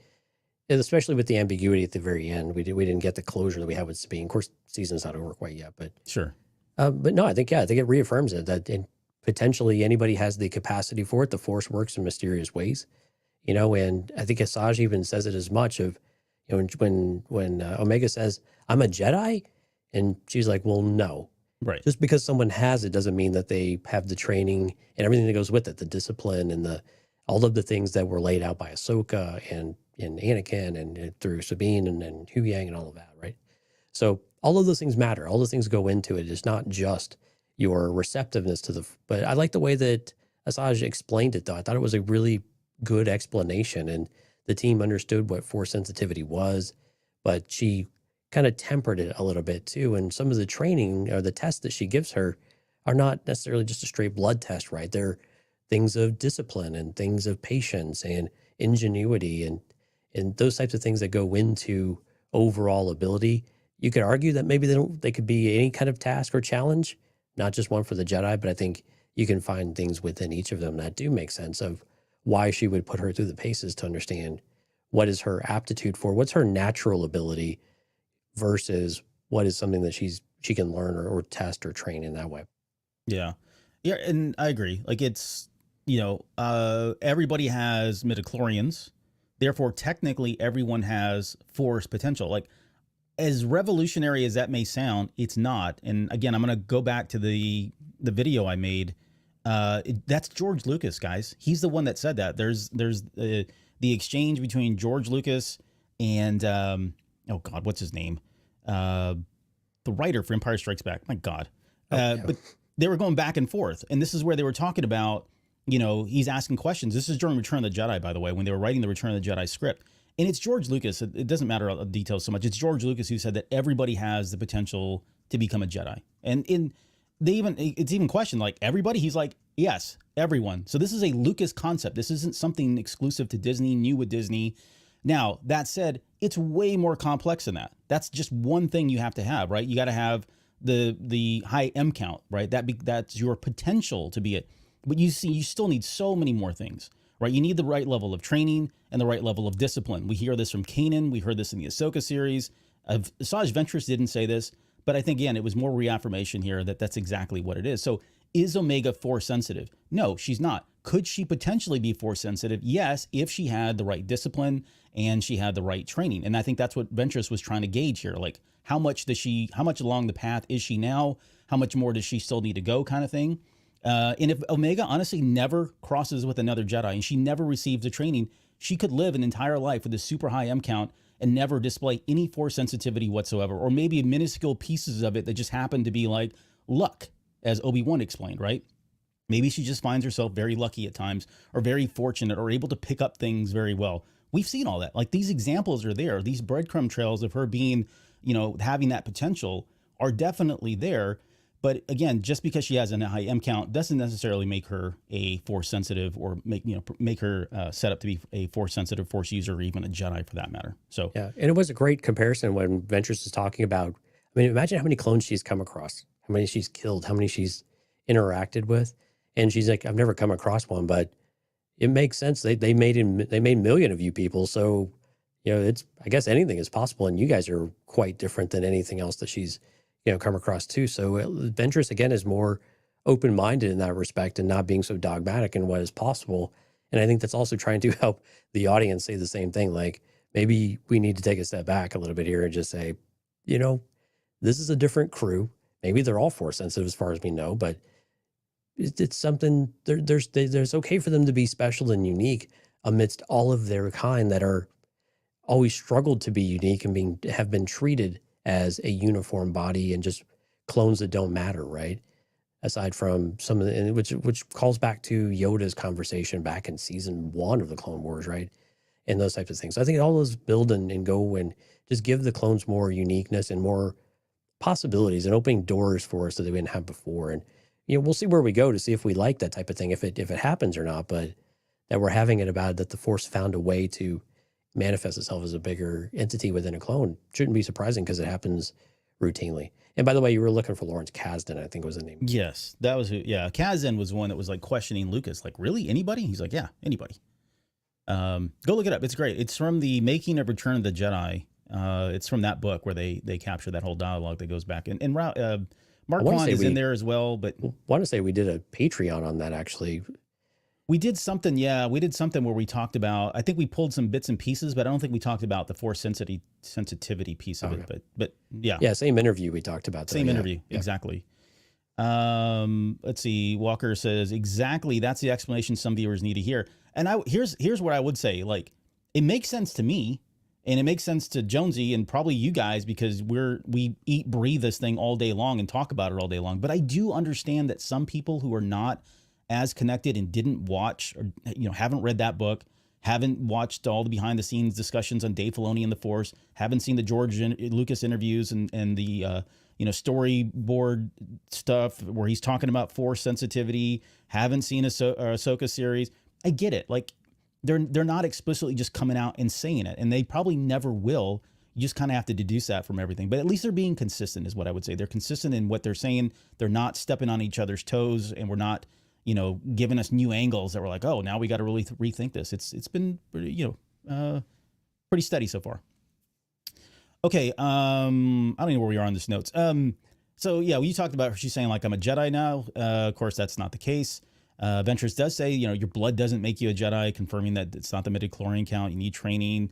As far as the only thing I'll add to the whole comment about the clones, we talked about this back in season 1. I think when we, at least, I don't know if we were both on board, but I was saying that she was probably going to be force sensitive at some point. But I think we agreed that, yeah, I mean, the possibility's there. They cranked out millions. It's a numbers game.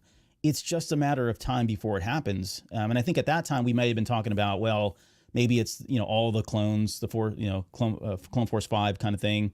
But it, of course, just turns out to be Omega at this point. But, and then she says that morning, she gives them the warning that high M counts will certainly get the Empire to hunt you down. So more foreboding and harbinger messages that the doom is nigh. Ventress is about to leave when Omega stops her and tells her that, she wants to know why the reason that the Empire is after her. Ventress says that she doesn't know until she tests her. Now, what a question, before we get into the whole testing thing, you mentioned it. They haven't really talked about it much, and I haven't seen a lot of people talking about it, but any reason why she didn't go straight to the blood count, right? I mean, so let's go back to the Phantom Menace. Clearly, Qui-Gon had enough to think, okay, even if, just knowing what I know about the kid and the stories and, the pod racing and all that, clearly something was there. The next step, I think, in the assessment of, and I'm making this up because I don't really know, but the next step in assessing whether or not somebody's force sensitive is to actually do a blood count. That feels like it is the most scientific and very specific, exact way to know if somebody is force sensitive. I don't think she has that tech, right? And I don't know that I know some people are speculating whether or not she did test her. Maybe she did, maybe she didn't. I don't think she did. That's a very Jedi thing to do. Unfortunately, it's very invasive, if you will, going in and just checking people's blood. Yeah, any thoughts around whether or not you feel like that was on the table? Did she have access to it? Did she even know? I don't know. I mean, I would imagine she would have learned through her experience that is something they did, but I don't know that she had the tech available to her. Yeah, the tech is the question, right? Because and where I can understand where people are saying that she did test Omega, is it because, and she's Omega's kind of in the background, but you can see Omega holding her arm, and it's not just once; it's like more than once, and then she's not holding it, and then she goes back to holding it again, and it's around the same area that Anakin had hit. Of course, he had a cut, so it's not the exact same thing, but it kind of feels like it's possible. But I think to go back to the order of when you do this stuff. With Qui-Gon, it was more of a hunch, like something is different, right? A human doing a pod race is not common, right? There is something special, and the things that his mother is saying, and those all add up. But I think it's the comments that Qui-Gon makes to Anakin when he's in the pod race or about to do the race. He's like, your focus determines your reality, right? And I think when we look at the testing of what Asajj was doing with Omega, some of that is at the forefront of that, of like, how can you focus? Like, how is your discipline? What is it? How do you approach a task or a challenge whenever you have an obstacle that's currently, continually happening? You can't do anything about it. Someone's telling you to stand on the slippery rock, and you need to stand on that slippery rock doing whatever you're doing, right? Balancing on one foot with something on your head. How do you approach that, and how do you calm yourself? And we actually see Omega kind of do it there for a short period of time, which I think, again, gives more credibility to some of that. But again, your focus determines your reality. I think it's such an important it's one of the better quotes, I think, from the Phantom Menace that rarely gets used. I think it's just so appropriate for Jedi in general of staying in the moment in the living force, right? Yep. Yeah. Good segue into the Living Force novel that's come out here recently. Which, by the way, you got to pick up. We can talk about it. We're not going to talk about it on this show, but yeah, actually, really good book. Quickly to the comments on what people are kind of saying on this topic here. Here we go. Twilight Knight says, I'm glad Omega didn't ace the Ventress tests. We don't need another Rey. Yeah, I think they've, like it or not, I think they've established that Rey is kind of even a unique case. And so I would expect with Omega, if we do go down the path of her being force sensitive and taking training on, I think we'll see a natural progression similar to what we saw maybe with Ezra. Although that felt expedited at times. There was some feedback there, but hey, it's a show and you only got so many seasons, so you got to get that story out. Based on the Bad Batch being different, it's not far-fetched that they are all force sensitive. Yeah, I mean, Crosshair getting ruled out probably puts a nail down on that one, but you never know. Maybe some of the other ones are. We'll have to see. Let's see. Omega's superpower is empathy. She can read people. She's a fast learner. Agreed. Definitely seen so many examples of that so far throughout this series. There was another one here. Oh, yeah. So Ventress probably knows there's a blood test for it, but obviously she doesn't have access to test kits. That's a good point. I mean, you can't just go walk into a Walgreens or a CVS and pick up a midichlorian test these days, right? They're all gone. So it feels like that's proprietary technology that was used by the Jedi because they love stealing babies at a very young age. So makes sense.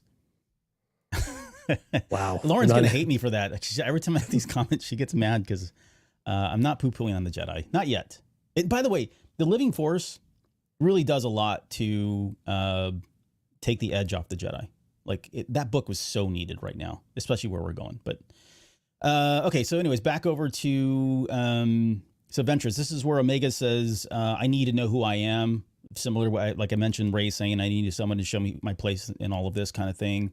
And then she's like, "Just remember, you asked for this," kind of thing. And when she said that, I thought, "Oh my God, what kind of test is going to go on? What are you going to do to this poor kid?" That's what I was thinking. And it was nothing even. I mean, this is pretty, tame, honestly. Right. There was really nothing here, but I thought, I mean, what came to mind was, oh God, you have Ventress now that's going to test. And like, what did she go through for her testing, right? As a, well, I mean, her whole story is a little bit different, but I just thought, it's probably going to be a little bit rough and coarse and not something that the Jedi would do, but certainly turned out to be not the case there. Let's see.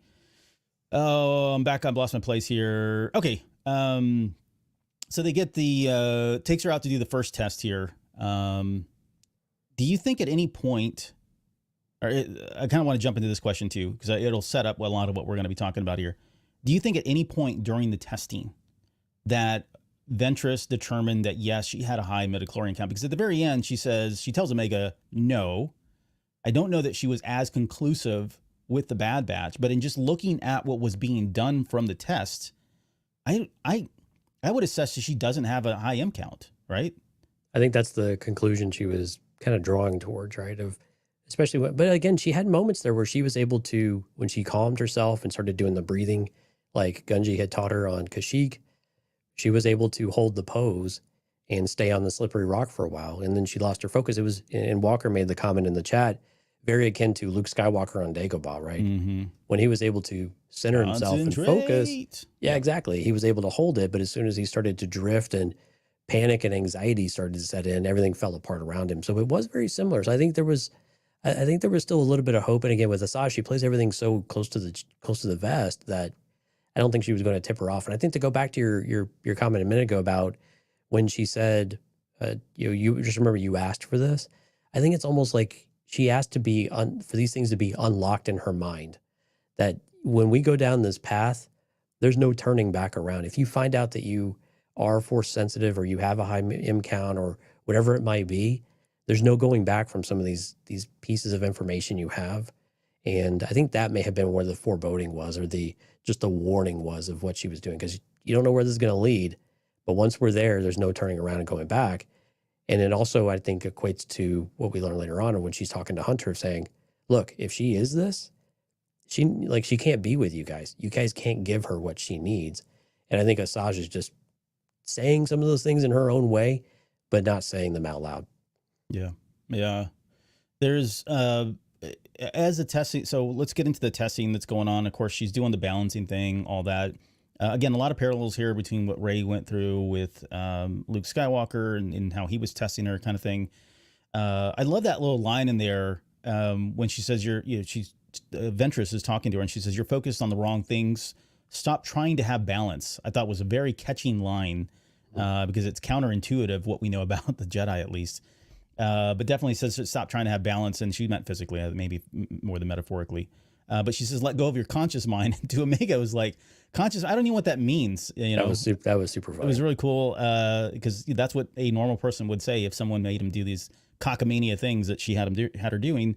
We had a nice little moment in there where Wrecker was cheering her on. He was suddenly the cheerleader off to the side. "Come on, Omega, you can do it!" As though there was like a goalpost that she was trying to work towards. All of that was really fun stuff. Enjoyed that. Omega did ask a really good question about like, how do you know about this stuff, right? And she says, "Well, no, I'm not a Jedi, but I know some of their ways." And she says, "But how do you?" And then she gets what your little tag is, wants your Ventress face squish. Like, this is the side of Ventress that was so perfect. Like, that is exactly what Ventress would do. She does not have time. She does not have the patience to deal with some of this stuff. Just shut up, kid. Do what I'm asking you to do because I need to move on here, kind of thing. So it was a nice little moment there that she kind of shut up. Yeah, I love the looks that she gives a couple times later on in the episode too. But yeah, just grabbing her face and squishing it and moving it back into focus, like no more questions, do. So it's just matter of fact, right? Ventress just to the point. And then we got, of course, this is where things start to take a little bit of a darker turn. And so, Omega, so Crosshair and Wrecker, Crosshair comes over with Tech's data pad. By the way, in both episodes, they mentioned Tech, which I thought was nice. And we talked about whether or not they would do this, but we're seeing where the gaps are and how other people are having to step up. But Crosshairs, who went out, got all the information that he had on, the Republic. And in that information, they determined that she was still, at least from the last records, she was a war criminal, right? She's still an assassin. Right. And so they have every reason to be suspicious of her. And of course, now I didn't really feel like the second quest or the second test was an actual test of sorts. Right. I felt it was more Ventress going, "All right, kid, I got some stuff to straighten out with your dads. And I need you to just go run this, ludicrous mission all the way up to the top to this weeping Maya tree or whatever the heck it was. Get me the flower. I got questions about how she knew there was a white flower on there, but I don't really care at the end of the day." But it felt like that was more of a distraction more than anything. So she could have this kind of face-to-face, heart-to-heart, talk with them about, "Look, buddy, I'm not who you think I am," kind of thing. Yeah, exactly. She sensed things were going on. She could hear it. You start to see her, brow furrow a little bit, and she knows she got to get Omega out of there because Omega doesn't need to see that and need to get in the middle of it. And Asajj needs to know what they actually know and where this is going. Because again, Asajj is trying to figure out what her next move is in all of this too, of what is it that she needs to do? What if she finds something in Omega, how is she going to handle all this, and where are these guys at, and how far are they willing to go? So she knew this was going to come to blows because they're clones and they're trained to fight, right? And then they're very protective. Like you said, they're in dad mode, and she senses that. And she also knows that's holding Omega back. But I think this is where you start to get really real with them, and she starts to lay it out a little more plainly for them as well. Hey, Trent's asked this question twice. Do we have a Ventress origin story anywhere in books? I think in Legends we do, but nothing canonically. So we do have this in the Clone Wars, actually. I think they do explore her time as a Jedi. She was taken from her parents. And there's the flashback stuff, I think, right? Yeah, the flashback sequences, yeah. Yeah, but not in the books, so. Not in the books, no. Yeah. Right. Just in Clone Wars, yeah. Just in Clone Wars. Now, Tales of the Jedi 2, again, is coming out. And that has every potential to be a origin story and get to see some of those moments, right? Or maybe we see something that happened and how she, was resurrected and came back to life. Okay, so now that Omega has left, Ventress then says, "Now that she's gone, let me give you some advice. Whatever you're planning on doing won't end well for you." I love the line, love the way it was delivered. There was no doubt in my mind that she was going to be able to. These guys had they were out of their league. This is someone who's gone up against Anakin, who's gone up against Kenobi, some really, really difficult Count Dooku. You can name a number of other people, which plays into that whole line about a little bit later when she says, I think it's Crosshair says, "We've taken down worse." And she responds back, "So have I." All of this piece was And very. she's talking about herself, by the way. That's true. I love that idea. Yeah, that she's taken on herself. That's a great idea. I didn't consider that one. But there is some symbolism here too.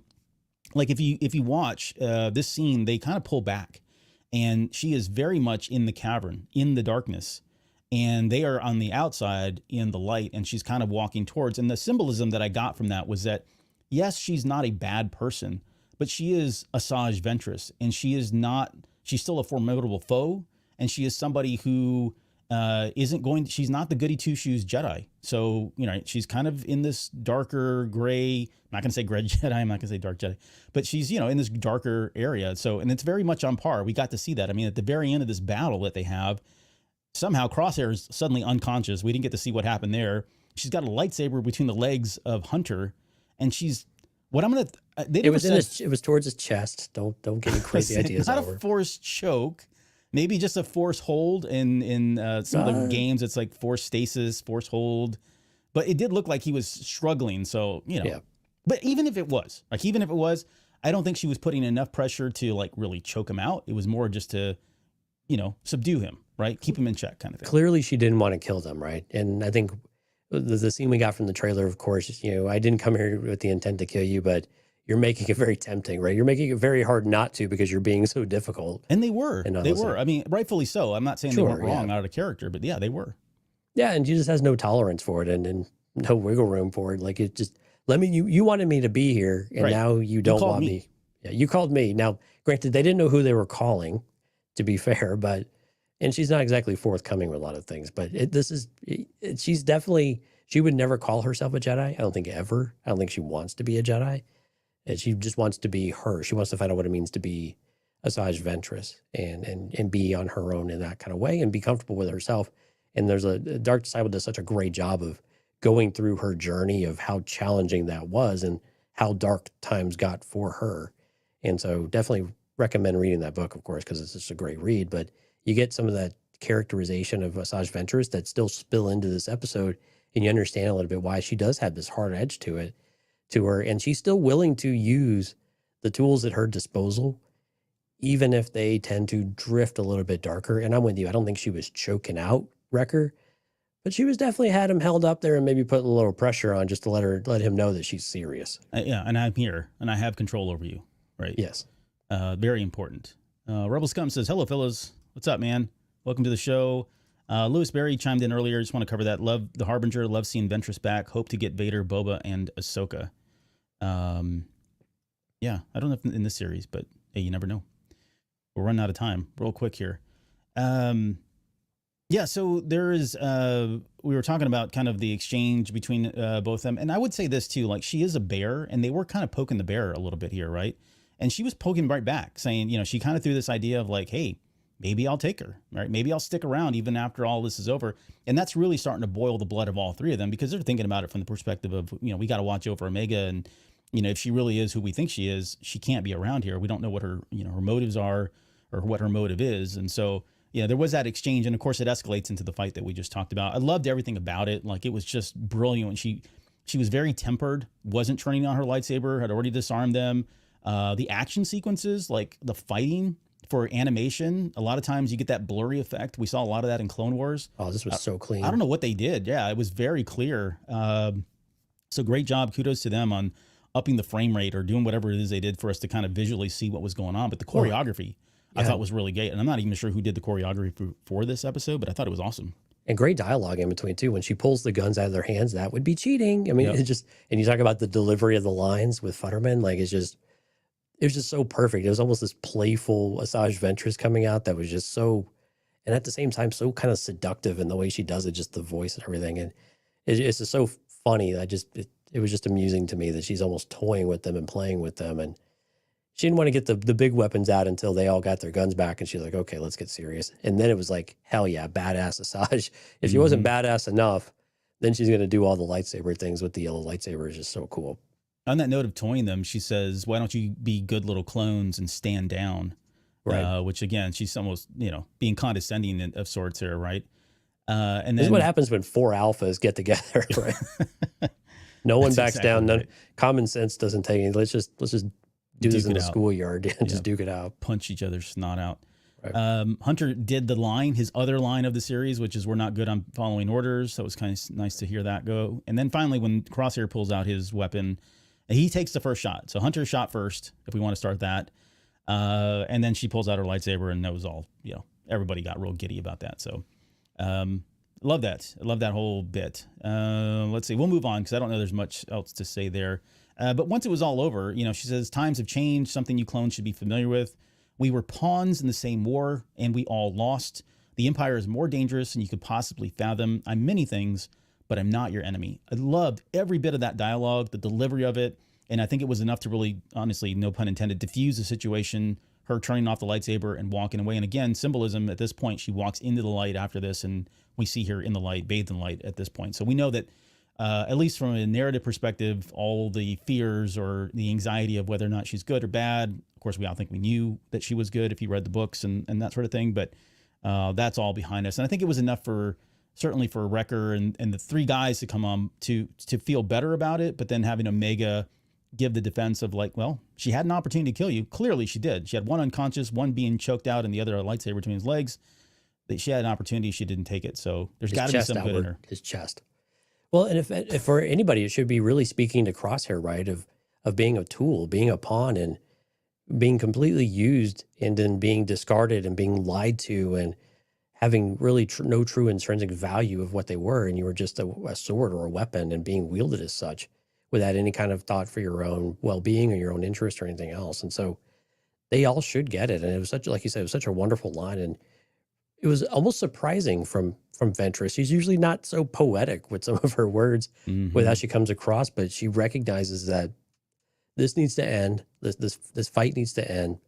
We're all on the same side, or at least we're not on opposing sides at the very least.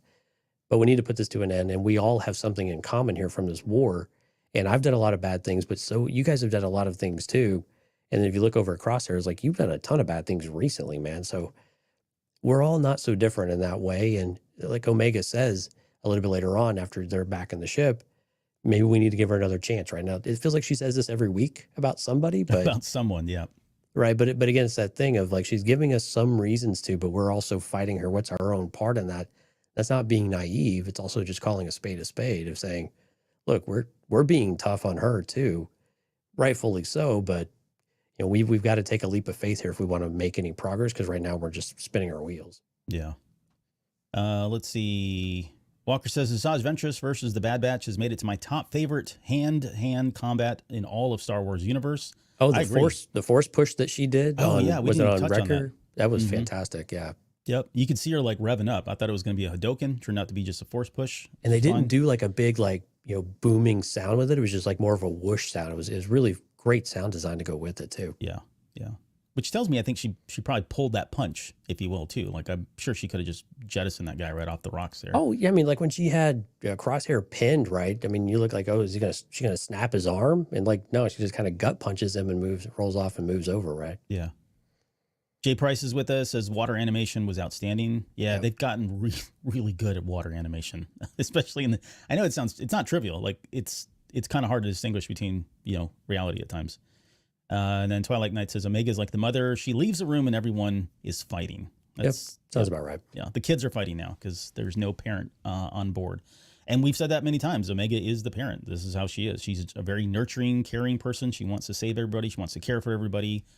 But yeah, they just had to work out a few things. Now, back to the Havoc Marauder when they're in there. I thought this was probably the funniest line, I think, from this series ever. And that's when Wrecker says, oh, we were just getting warmed up. I'm like, no, dude. Like, you guys were done. Handed to you. You were done. But it's so cute, and it's so on course, on brand for Wrecker to say something like that. And Omega brings up a good point, which I thought was a very hard-hitting point about, hey, people change. Things are different. People can change. And she's looking at Crosshair, and he's like, you're being naive. And she retorts, I never gave up on you, did I? He didn't say anything, because, I mean, that just, like, shut up the whole conversation right there, which I thought was really good. Again, showing her maturity and mental maturity compared to these other blockheads that she's running around with. Okay, so they go back, or Omega goes back, and this is where she gets, she approaches Ventress. They're on the docks there, and she says, no more distractions kind of thing. And Omega is going to go out with Ventress on one more test. They get out into the boat. And before they leave, another little bit of dialogue that is just like on brand, on par, on character for Ventress, where she says, "Stop smiling. It's unsettling." Right. To Omega. Oh, I love that. It was so good. The line delivery is probably more than anything is just really great there. And so they get out there, and Omega, they're going through the whole process. She's trying to tell her that she needs to connect, right? I think this is technically in some of the role-playing games, force affinity with animals, animal affinity, if you will. Right. We saw great examples of like Ezra and Anakin Skywalker that have done this. We saw it more recently in Ahsoka. But the whole idea where she's telling her reach out, and she's like, reach out for what? She's like, everything. Like that is very overwhelming. And I get where she's coming from. Like, I don't know what I'm supposed to be looking for. She says as much a little bit. I don't know what I'm doing here. We're wasting our time. It was very similar to that kind of a line of a dialogue here, but it's all part of that training. We had that nice little moment, the funny moment again, where I think it was Wrecker who was looking through the binoculars, the macro binoculars, and Ventress looks over and gives him that look like, I'm watching you, even though we're a mile out shore. She could still see him. So, don't mess with Jedi. Don't mess with Force sensitives. Don't mess with Ventress. Anything on that before we get into, I guess, the action sequence of this episode? Well, yeah, I think the very next thing is that when Omega gives up and she starts to lose hope, and then she starts to question the teacher, right? So this is almost like Luke, backlashing to Yoda on Dagobah as well, of saying, it was the X-Wing scene. Yeah, exactly. It was very much the same thing. But what I really liked about this, though, so Asajj reaches out, and I wanted your thoughts on this. Like, so she's reaching out, and you see a very serene look, connecting, right? And you have all of the jellyfish or whatever they were that were kind of surrounding the boat, the lime green things. But then she kind of closes her fist, and you start to see a bit of a strain. And I just wonder if the dark side is still tempting her and still is still lingering there. Of like, maybe not tempting her, but it's almost like a residual, like it's a desire you have. It's trained behavior, right? She's learned it so well that the first thing she wants to do is not connect with something or reach out, but also to start to want to control it and dominate it and some of that. Now she ends up letting go. But did you get any sense that when she started to lay her fist, it wasn't like a gentle, it was at first, and then she actually tightened it? Yeah. Did you have any thoughts about that, or was it like, no? Yeah. So that goes back to the Dark Disciple book. Like her training in the Force and with the Night Sisters themselves, it is about dominance. It's about controlling more than the Jedi of like, oh, we're going to make peace with this thing, right? The Grogus and the Ezra Bridgers, right? It's a totally different perspective.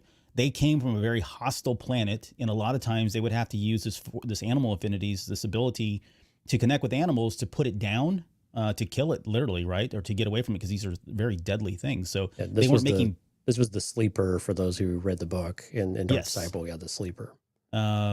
Which I think was was that the snake?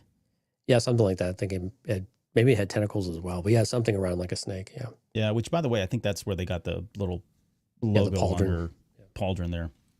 But yeah, so I think that's very much, what she does. I was very kind of like, oh, we're open. Look at them bringing in these pretty jellyfish. By the way, the color of the jellyfish was this green, and I was like, holy crap, this is like this.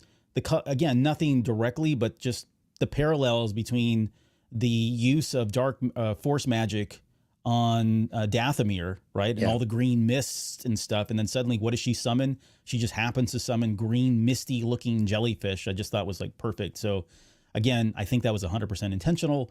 But yeah, I think that was really what it was, is just kind of that closed fist thing. It was definitely very distinctive in that little manner that she did. So I think they did that purposefully. And I think it just goes back to her training in the Force. It's not as gentle and not open-handed, if you will, as the Jedi would necessarily use. Right. And of course, they summon. Either she summons it or this thing hunts it. I don't really understand how this came about. But it was the Vrathian, is what they didn't say the name in that. But again, it was in the Star Wars databank today. You could pull that. And of course, we get a big whole action sequence here where this thing comes out. It kind of looks like a cross between a snapping turtle, and a kraken. A kraken. It looked like a kraken. That's probably it. I think in the audio description they called it a leviathan a number of times. But of course, it capsizes the boat. Second time in 2 episodes that they've used the word capsize for a boat. Omega then is gripped and pulled in by one of the tentacles. It starts pulling her down. She's sitting there trying to fight it out. And Ventress jumps in, lobs off the tentacle. I love that just a little nuance there, right? She puts her feet on the tentacle and pushes off to give her some, momentum to get back up to the top of the water there. Then the Marauder comes in. Of course, they were watching. Thank God they were watching. Although I say that, but the whole point of this was they really didn't need to help. But they did come in, really no effect whatsoever. I mean, I don't know that they were doing anything but just pissing it off, which I think is what Ventress was saying. It's like, tell them to stop, right? Because, this is not helping in any way. And this is when Ventress gets wrapped up with the tentacle, gets pulled in. And again, there was no question in my mind that she wasn't going to subdue this thing or connect with it, at least in a way. But I did love, again, they did hold on a lot of the symbolism there with, just going back. It was a lot of Dark Disciple, right? It was a lot of what we saw in Dark Disciple. And of course, she does teach us, I think she teaches it to Quinlan Voss. She does. Right? So it's something that she's very well versed in, very expert in, has a lot of expertise in there growing up on Dathomir. So when she did that, I was like, okay, she's going to subdue this thing. And of course, that's what happened. It went away. But it was a great little sequence. It just really culminates in that final line with Omega saying, well, that was pretty fun. Like typical kid response, right? Their lives were all... We haven't had that in a while either. That's like back from season 1. It's a throwback to Omega's kind of like, ooh, we're having a great time out here, living a high adventure life kind of thing. Right. Yeah, this was a great sequence. And I love that Asajj connects with the creature. I like that they actually had her touch it though, because it was just something where Asajj Ventress is not a very touchy-feely person. And for her to have any kind of contact and to physically make contact with someone, not just mentally or spiritually, but physically, is a big deal for her. I think even at this stage of her life, it's still a really big deal. She does not get handsy with anything. So it's a big moment, I think, for her, and a testament to the character, and really cement for the viewer, especially those who may not be as familiar, that yes, she really is on the maybe not the good guys, but she's definitely on the better side of the fence as compared with the Empire. Mm-hmm. And we got to see her whole gambit of abilities here. I mean, she displayed everything you would think. I mean, from lightsaber combat to maybe you could even argue diplomatic skills, if you will. But the force sensitivity there at the very end, all that was great stuff. So I think it was. She's never been much of a negotiator. So no, that's true. And granted, she probably doesn't care enough. Yeah, that was actually touched on in the book too, I think so. Well, I think the reason I bring up that we got to see her, yes, it was cool because we got the monster of the week kind of thing. We checked that box and we got to see some action and all that when there really hadn't been outside of, them confronting Ventress. What I think this does is if they are going to set up a potential storyline where Hunter has to get on board and get comfortable with handing off Omega to kind of live her next life or take on the next chapter or whatever life that is, they've established that Ventress is a very capable person, right? And I think that's one of the biggest roadblocks that Hunter's had is he's not going to hand over his child to just anybody. It has to be somebody competent. It has to be somebody he can trust is going to be able to defend her and defend themselves. And they've established that now a tenfold for a lot of reasons. And so I think that's, again, if they go down that route, we'll come back to this and that'll probably be the explanation as to how he's okay with, even though it doesn't really make I wouldn't say it doesn't make sense. I would still have a lot of anxiety about sending my kid off anywhere, but to send them off into the galaxy and to go learn something that I'm not familiar with, right? The Force, I don't know what that is kind of thing. At least I know they're going to be in capable hands. And if my theory holds true, my headcanon, my wishes, and we get a Quinlan Voss who shows up, or a legitimate Jedi, if you will, maybe there's enough there where it's like, okay, now there's 2 Jedi and they seem like competent persons because they were both fighting in the Battle of Tantus here at the very end, right? There's a lot of things that can go into that recipe for him to get comfortable and get on board with handing over Omega. So if Omega leaves, does it change your Death Watch list at all, or your opinions on who would live or die at the end of the series? Because if she goes away, that's kind of your loss, between the Bad Batch and the kid already. So does anybody need to die if she goes away? Well, there is a side of this, and again, I don't want to get into the dark side of things here, but I mean, the reality is Hunter doesn't make it out. And at the very end, Omega is still left standing, and maybe it's Crosshair who's left, and Wrecker dies as well, right? And for Crosshair, that decision becomes quick, real easy, real quick. I think maybe more than Hunter will. So I guess what I'm saying is, if they're all alive, then I think it becomes very difficult for them to hand her over. But if there's no one left, and she does have this potential, and they want what's best for her, kind of thing, then maybe it makes sense that it's easier for them to get on board. I don't know that it changes anything as far as Death Watch, but the circumstances in which she leaves probably would change. Gotcha. Okay. Yeah. I was just curious. It just popped into my mind of, this kind of is a different shift of a scenario of how things might end up. But again, I think it makes a lot of sense if they do die, it almost doubles down on she needs to go and be somewhere where she can learn to protect herself in ways that we obviously know we now cannot do for her in that kind of way. Yeah. All right. The very end there is, of course, Ventress then, they're all kind of gathered up right outside the ship there. Ventress then tells her that she doesn't have a high M count and says that she's very lucky that they haven't found her yet because they are after her. Again, this is more foreshadowing of what's to come. And Wrecker takes her off to go eat, right? Because that's what they do. They go eat. Right. And this is where, they both kind of have that one little last nod. Ventress and Omega kind of have a very subtle nod to each other of like, all right, kind of mutual respect kind of thing.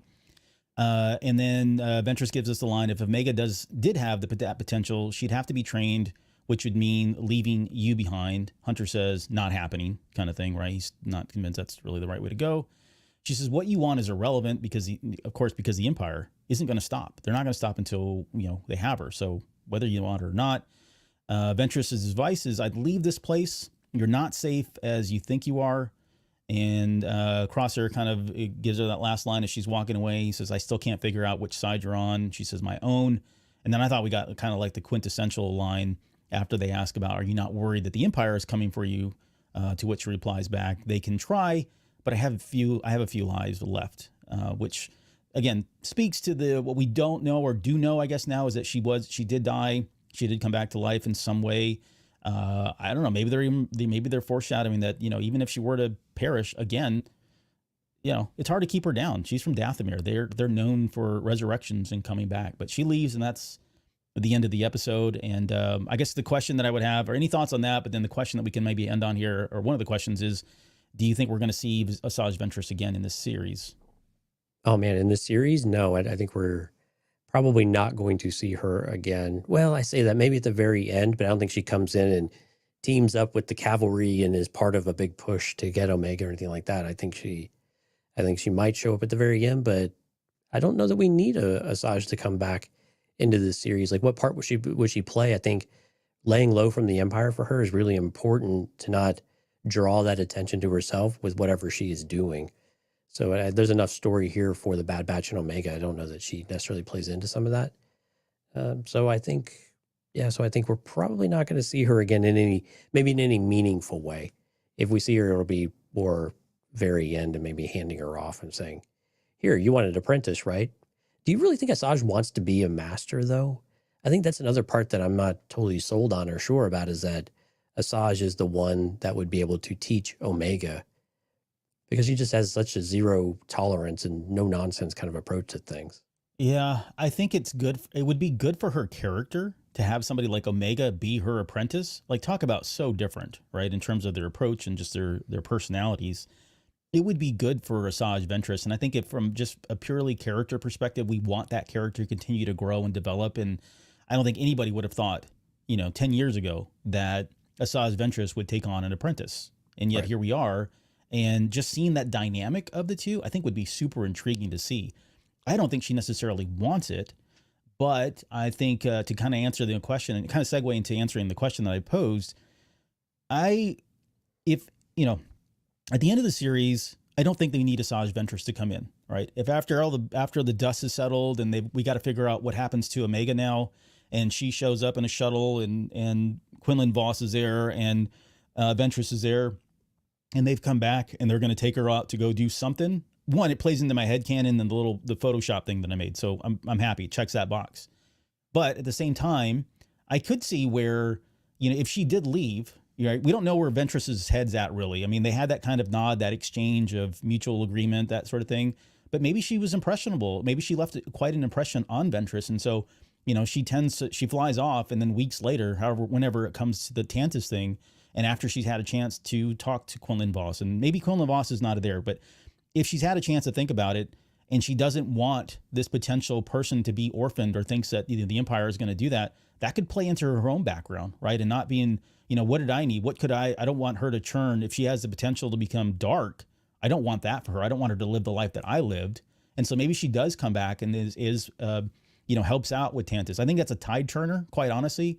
I don't see how anybody in Tantus is really going to be able to put up a fight against somebody like Asajj Ventress, unless it's just an all out tons and tons of people kind of thing.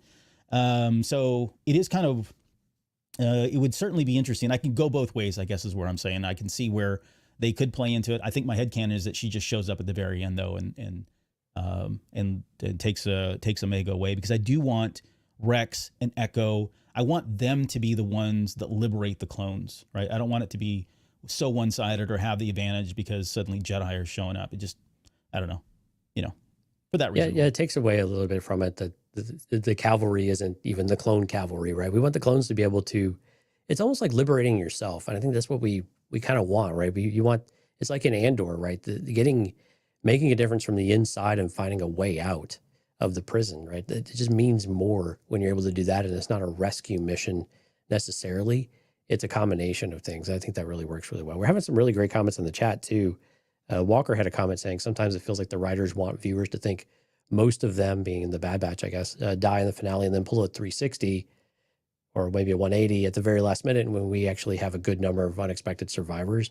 This is kind of where I've been at too. I think for them to kill off a bunch of named characters and characters that we've spent 3 seasons or 10, 15 years with now seems a little unlikely to me, but losing 1, maybe 2, and especially in the right ways and in the right characters, I think that could be very powerful, and also steer our other characters in other different directions and maybe change the way that they their perspective on things and the way they behave. So I like that comment a lot. Yeah, and I'm with you. Like, this has always been the case. We get into this, for anybody that's not familiar with what we do, before a series kicks off, we do a show called The Final Hype. And one of the segments or sections that we do is something called Death Watch, where we try to predict who's going to die, right or wrong. It's just fun to talk about and speculate on. And I would agree. Like, most of the time, nobody dies, and that's okay. All right, I get it. Everything can't be Rogue One, unfortunately. Those guys aren't coming back, by the way. Everybody argues that everybody comes back. No, they're dead. But yeah, we've lost Tech, and I know Twilight Knight had said it as well. Star Wars is a dichotomy of triumph and tragedy. I'm still mourning Tech's departure because I'm not sure if he's dead. Call it denial. I really hope no one else dies. And I would agree. Like, I don't want people to die. That's not the point, right? You hope that if they die, their death means something to at least get that the other characters around them onto to grow and move on to their next proverbial levels, if you will, right? You want that, or you want the story to progress in a way. You want it to be meaningful. When they come back, I don't necessarily have a strong argument one way or the other whether it takes away from any of that. I think it just really depends on what happens to those characters, right? But yeah, I'm not saying everybody needs to die. I think where a lot of this is coming from is when we look at Star Wars Rebels and we only know of 3 clones that are still alive. I mean, they had to die at some point. Right. And you kind of figure that there are a lot of clones out here. And so, some of them are potentially could pass. And so, the potential's there. It's not something I'm looking forward to. But I think based in reality, going into Tantus, marching into Tantus is pretty sketchy and pretty risky. And so with stakes that high, you kind of expect some people to pass. That's all we're coming from. I like that you're talking about potential, because what's the potential that Ventress and Crosshair can get shipped? Oh, jeez. I'm actually kind of on board with this. I'm actually, he helped her. He extended the hand to get, Omega up onto the ship, and he extended the same one to Ventress, and Ventress took it. I mean, it was a bit of an arm grasp, but still, I was like, you go, Crosshair. Crosshair's found himself a girl to attach himself to. I like it. No, terrible. They're a perfect couple. What are you talking about? It's because of Dark Disciple. Like, how do you know? I get it. I mean, her and Voss were a great odd couple, but man, Crosshair and her are just so, man, that would be fun. Okay. Yes. If I want to, for fan fiction reasons and to ship them, fine. It would be fun to talk about. But I just love their relationship so much in Dark Disciple that in my head, like the minute she came back to life, which by the way, I would expect maybe if Voss didn't have a point, I don't think Voss had a hand in it, but if I'm Ventress and I come back to life based on the way Dark Disciple ended, the first thing I'm going to go do is go reconnect with Voss. I'm going to find him. That is my mission. It's not the Empire. It's not about these Jedi. It's not about anything else. It's about me going back to my one true love, and that is Quinlan Voss. So how then Crosshair come? Maybe they have a fight. Maybe it's a love affair. I don't know, but I just can't see that happening. I'm really curious if she's even looked for Voss or not. Because there's a part of me that says also she might not do it either at the same time. Depending on how much time has passed. I mean, I know how Dark Disciple ended. I know it doesn't seem consistent, but also people regress sometimes when they wake up from the dead. It's a thing. Maybe this is just her like reborn. I'm trying to give you an argument here. Maybe now that she's reborn, she's finally getting a chance to kind of live her life and wants to go out and experiment a little bit before she goes back to, her steady peace. I don't know about that. I'm just saying from Crosshair's perspective, Crosshair's like, you know what? I don't find her completely appalling. I'm not saying that she would reciprocate, but it's just for fanfic purposes. It's just funny. Oh, I think it is too. I don't think it's a possibility. See, Trent's with me. She took his hand when he helped her off the boat. Oh my goodness. Trent, you're worse than I am. Like that's the stuff that I look for. I'm like, they touched or they smiled. At Twilight Night, Ventress and Crosshair both have sexy serpent voice. Get out of here. No. Let's make this a thing, people. This is good. Okay. If it happens, it happens, but no. Imagine how crazy Crosshair's going to get if he sees that she used to not, or it was probably the picture when she didn't have any hair. Crosshair's like, wow, bald girl. Yeah. Yes. That's my type. That's my type. Yeah. Mm-hmm. Yep. I can spend long nights on the couch rubbing each other's heads, bald heads. All right. Now you're getting a little too saucy. We have to keep this PG-13. Yeah. Well, we'll leave it there. I guess what other questions, anything else that you want to add that we haven't talked about? I think for the Patreon this weekend or when we do the next Patreon, because Sunday is Easter, of course, and right. I hadn't thought that one through completely. But the next Patreon show, I thought maybe we could dig into, possibilities of how Ventress came back and just talk more about Ventress because there's a lot still that we didn't really cover tonight and we're already coming up on 2 hours. But any kind of final thoughts, anything else that you want to get out there before we close up here? It was great to see Ventress back. Great to see Ventress in character. I love the hair. Actually, we were joking about the bald head with Crosshair being so attracted to that, but I think the hair looked really good. It was really consistent with what we saw in the book.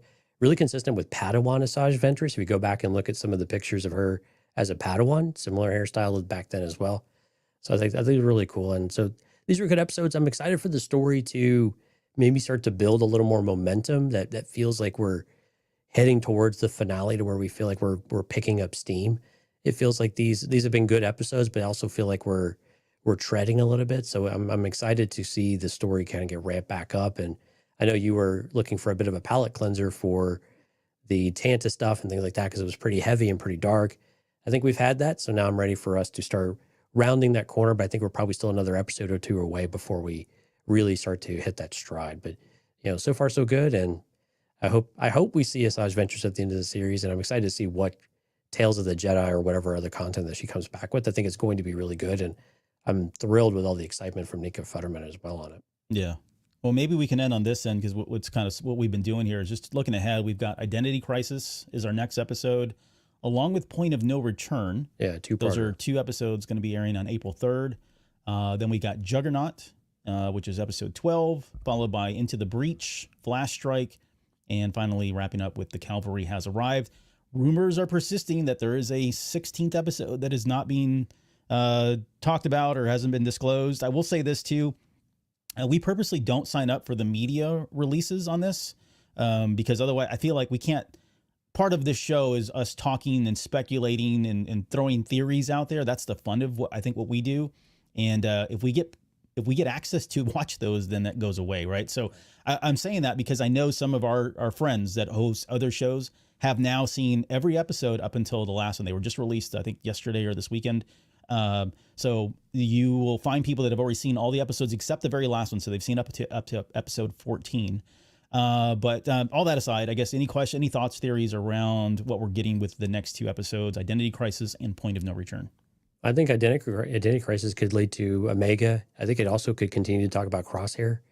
So it'd be interesting if they bring somebody else in. But I think, again, going back into Omega, what does it mean for her future now? She thought she was something. She had her moment. She had a moment of excitement of where that could possibly meet, what it could mean and where it could lead. And now it feels like that's been taken away from her. But this is also kind of the path that Sabine was on too with Ahsoka. So I'm really curious to see if our trajectories kind of follow a certain path or not. Again, this has more episodes overall than Ahsoka did, but I'm curious to see how this differentiates itself from Ahsoka and Sabine's, from her story that we had just a few months ago. I think I wound up saying what I was thinking too. I think we're probably going to get back to the secret operatives guys. 2 episodes is a long time to have stepped away, but we may be toying with the identity there. If it does turn out to be, somebody that we know of, we did a whole show on who the potentially could be, with Cody as kind of being, a likely candidate. But you're right. It could be some of that. It could be just Omega reeling with, this identity crisis of now who she is. Whether or not she believes Ventress and having a high M count, or maybe she starts experimenting on her own, trying to do some of the lessons and things. We never know. I mean, kids do this stuff, right? So it probably could lead there, but I'm not really sure with no point of no return. That one's a little nebulous for me. Right. But I think by the time we get to Juggernaut, Into the Breach, Flash Strike, that is all kind of like the preamble leading up to the Cavalry has arrived. I think from here on out, things are going to get kind of bleak and dark. And at some point, again, in the trailer, we know they do come to Pabu. So, we're going to probably see Cad Bane, because we know he's still coming up in one of these episodes. Right. And we eventually will see the Empire show up in Pabu before. And I would imagine they're going to show up in Pabu, get their butts kicked. We'll see it kind of smoking, smoldering, and they'll pick themselves up, regroup, and they'll head back to Tantus. And I think that's where we're going to get the Cavalry Has Arrived episode. Yep. You know what? The Cavalry arrived tonight in the live stream, Albert. So we need to call some names out here. If you were listening to this, again, thank you. CantinaCast.com/YouTube. Go out there and you can watch the live stream. We're always live on Thursday nights, or most Thursday nights, for the Bad Batch.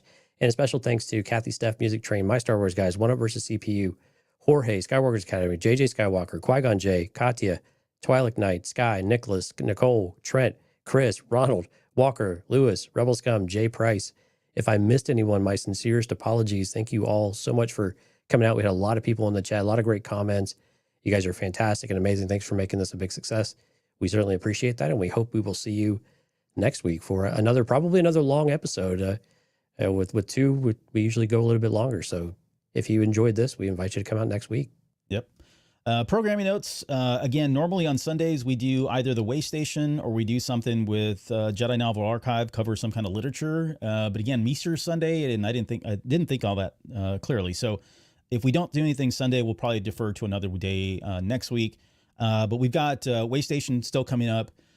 We've got the Patreon episode that we talked about. We have the 2 episodes next week, Thursday, that we'll break down. And then coming up the following weekend, we'll finally, let me just break it real quick. Yeah, and actually while you're doing that, Living Force, Lauren posted a sneak peek of the book. So spoiler-free review is out there on the channel as well. And Albert is holding up the great-looking book from John Jackson Miller on the Living Force. If you're a fan of prequel era and Qui-Gon Jinn, going to be a book for you. Yes. We will have that breakdown on April 7th. The release is April 9th, so 2 days before the release. So there will be spoilers. So, but we'll still record it, for people that don't want to read it or just kind of want the breakdown of it. And then maybe after you've read the book, if you pick it up, you can come back and watch our breakdown, but definitely highly recommend it. I mean, I know we're all kind of caught up in the fervor that is the Phantom Menace 25th anniversary, but it's a really good book, and it does a lot for the Jedi that I think we needed, especially coming off of the High Republic, potentially what we're seeing in the Acolyte, and just getting a better feeling about the Jedi and what they're really all about. So, all right. Anything else? Any final thoughts before we get out of here? No, a lot of lovely comments in the chat. Thank y'all so much for making it fun. We appreciate y'all coming out.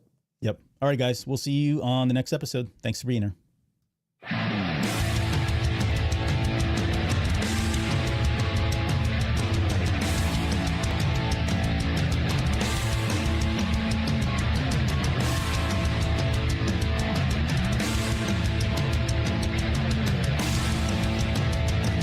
You're still listening? Wow.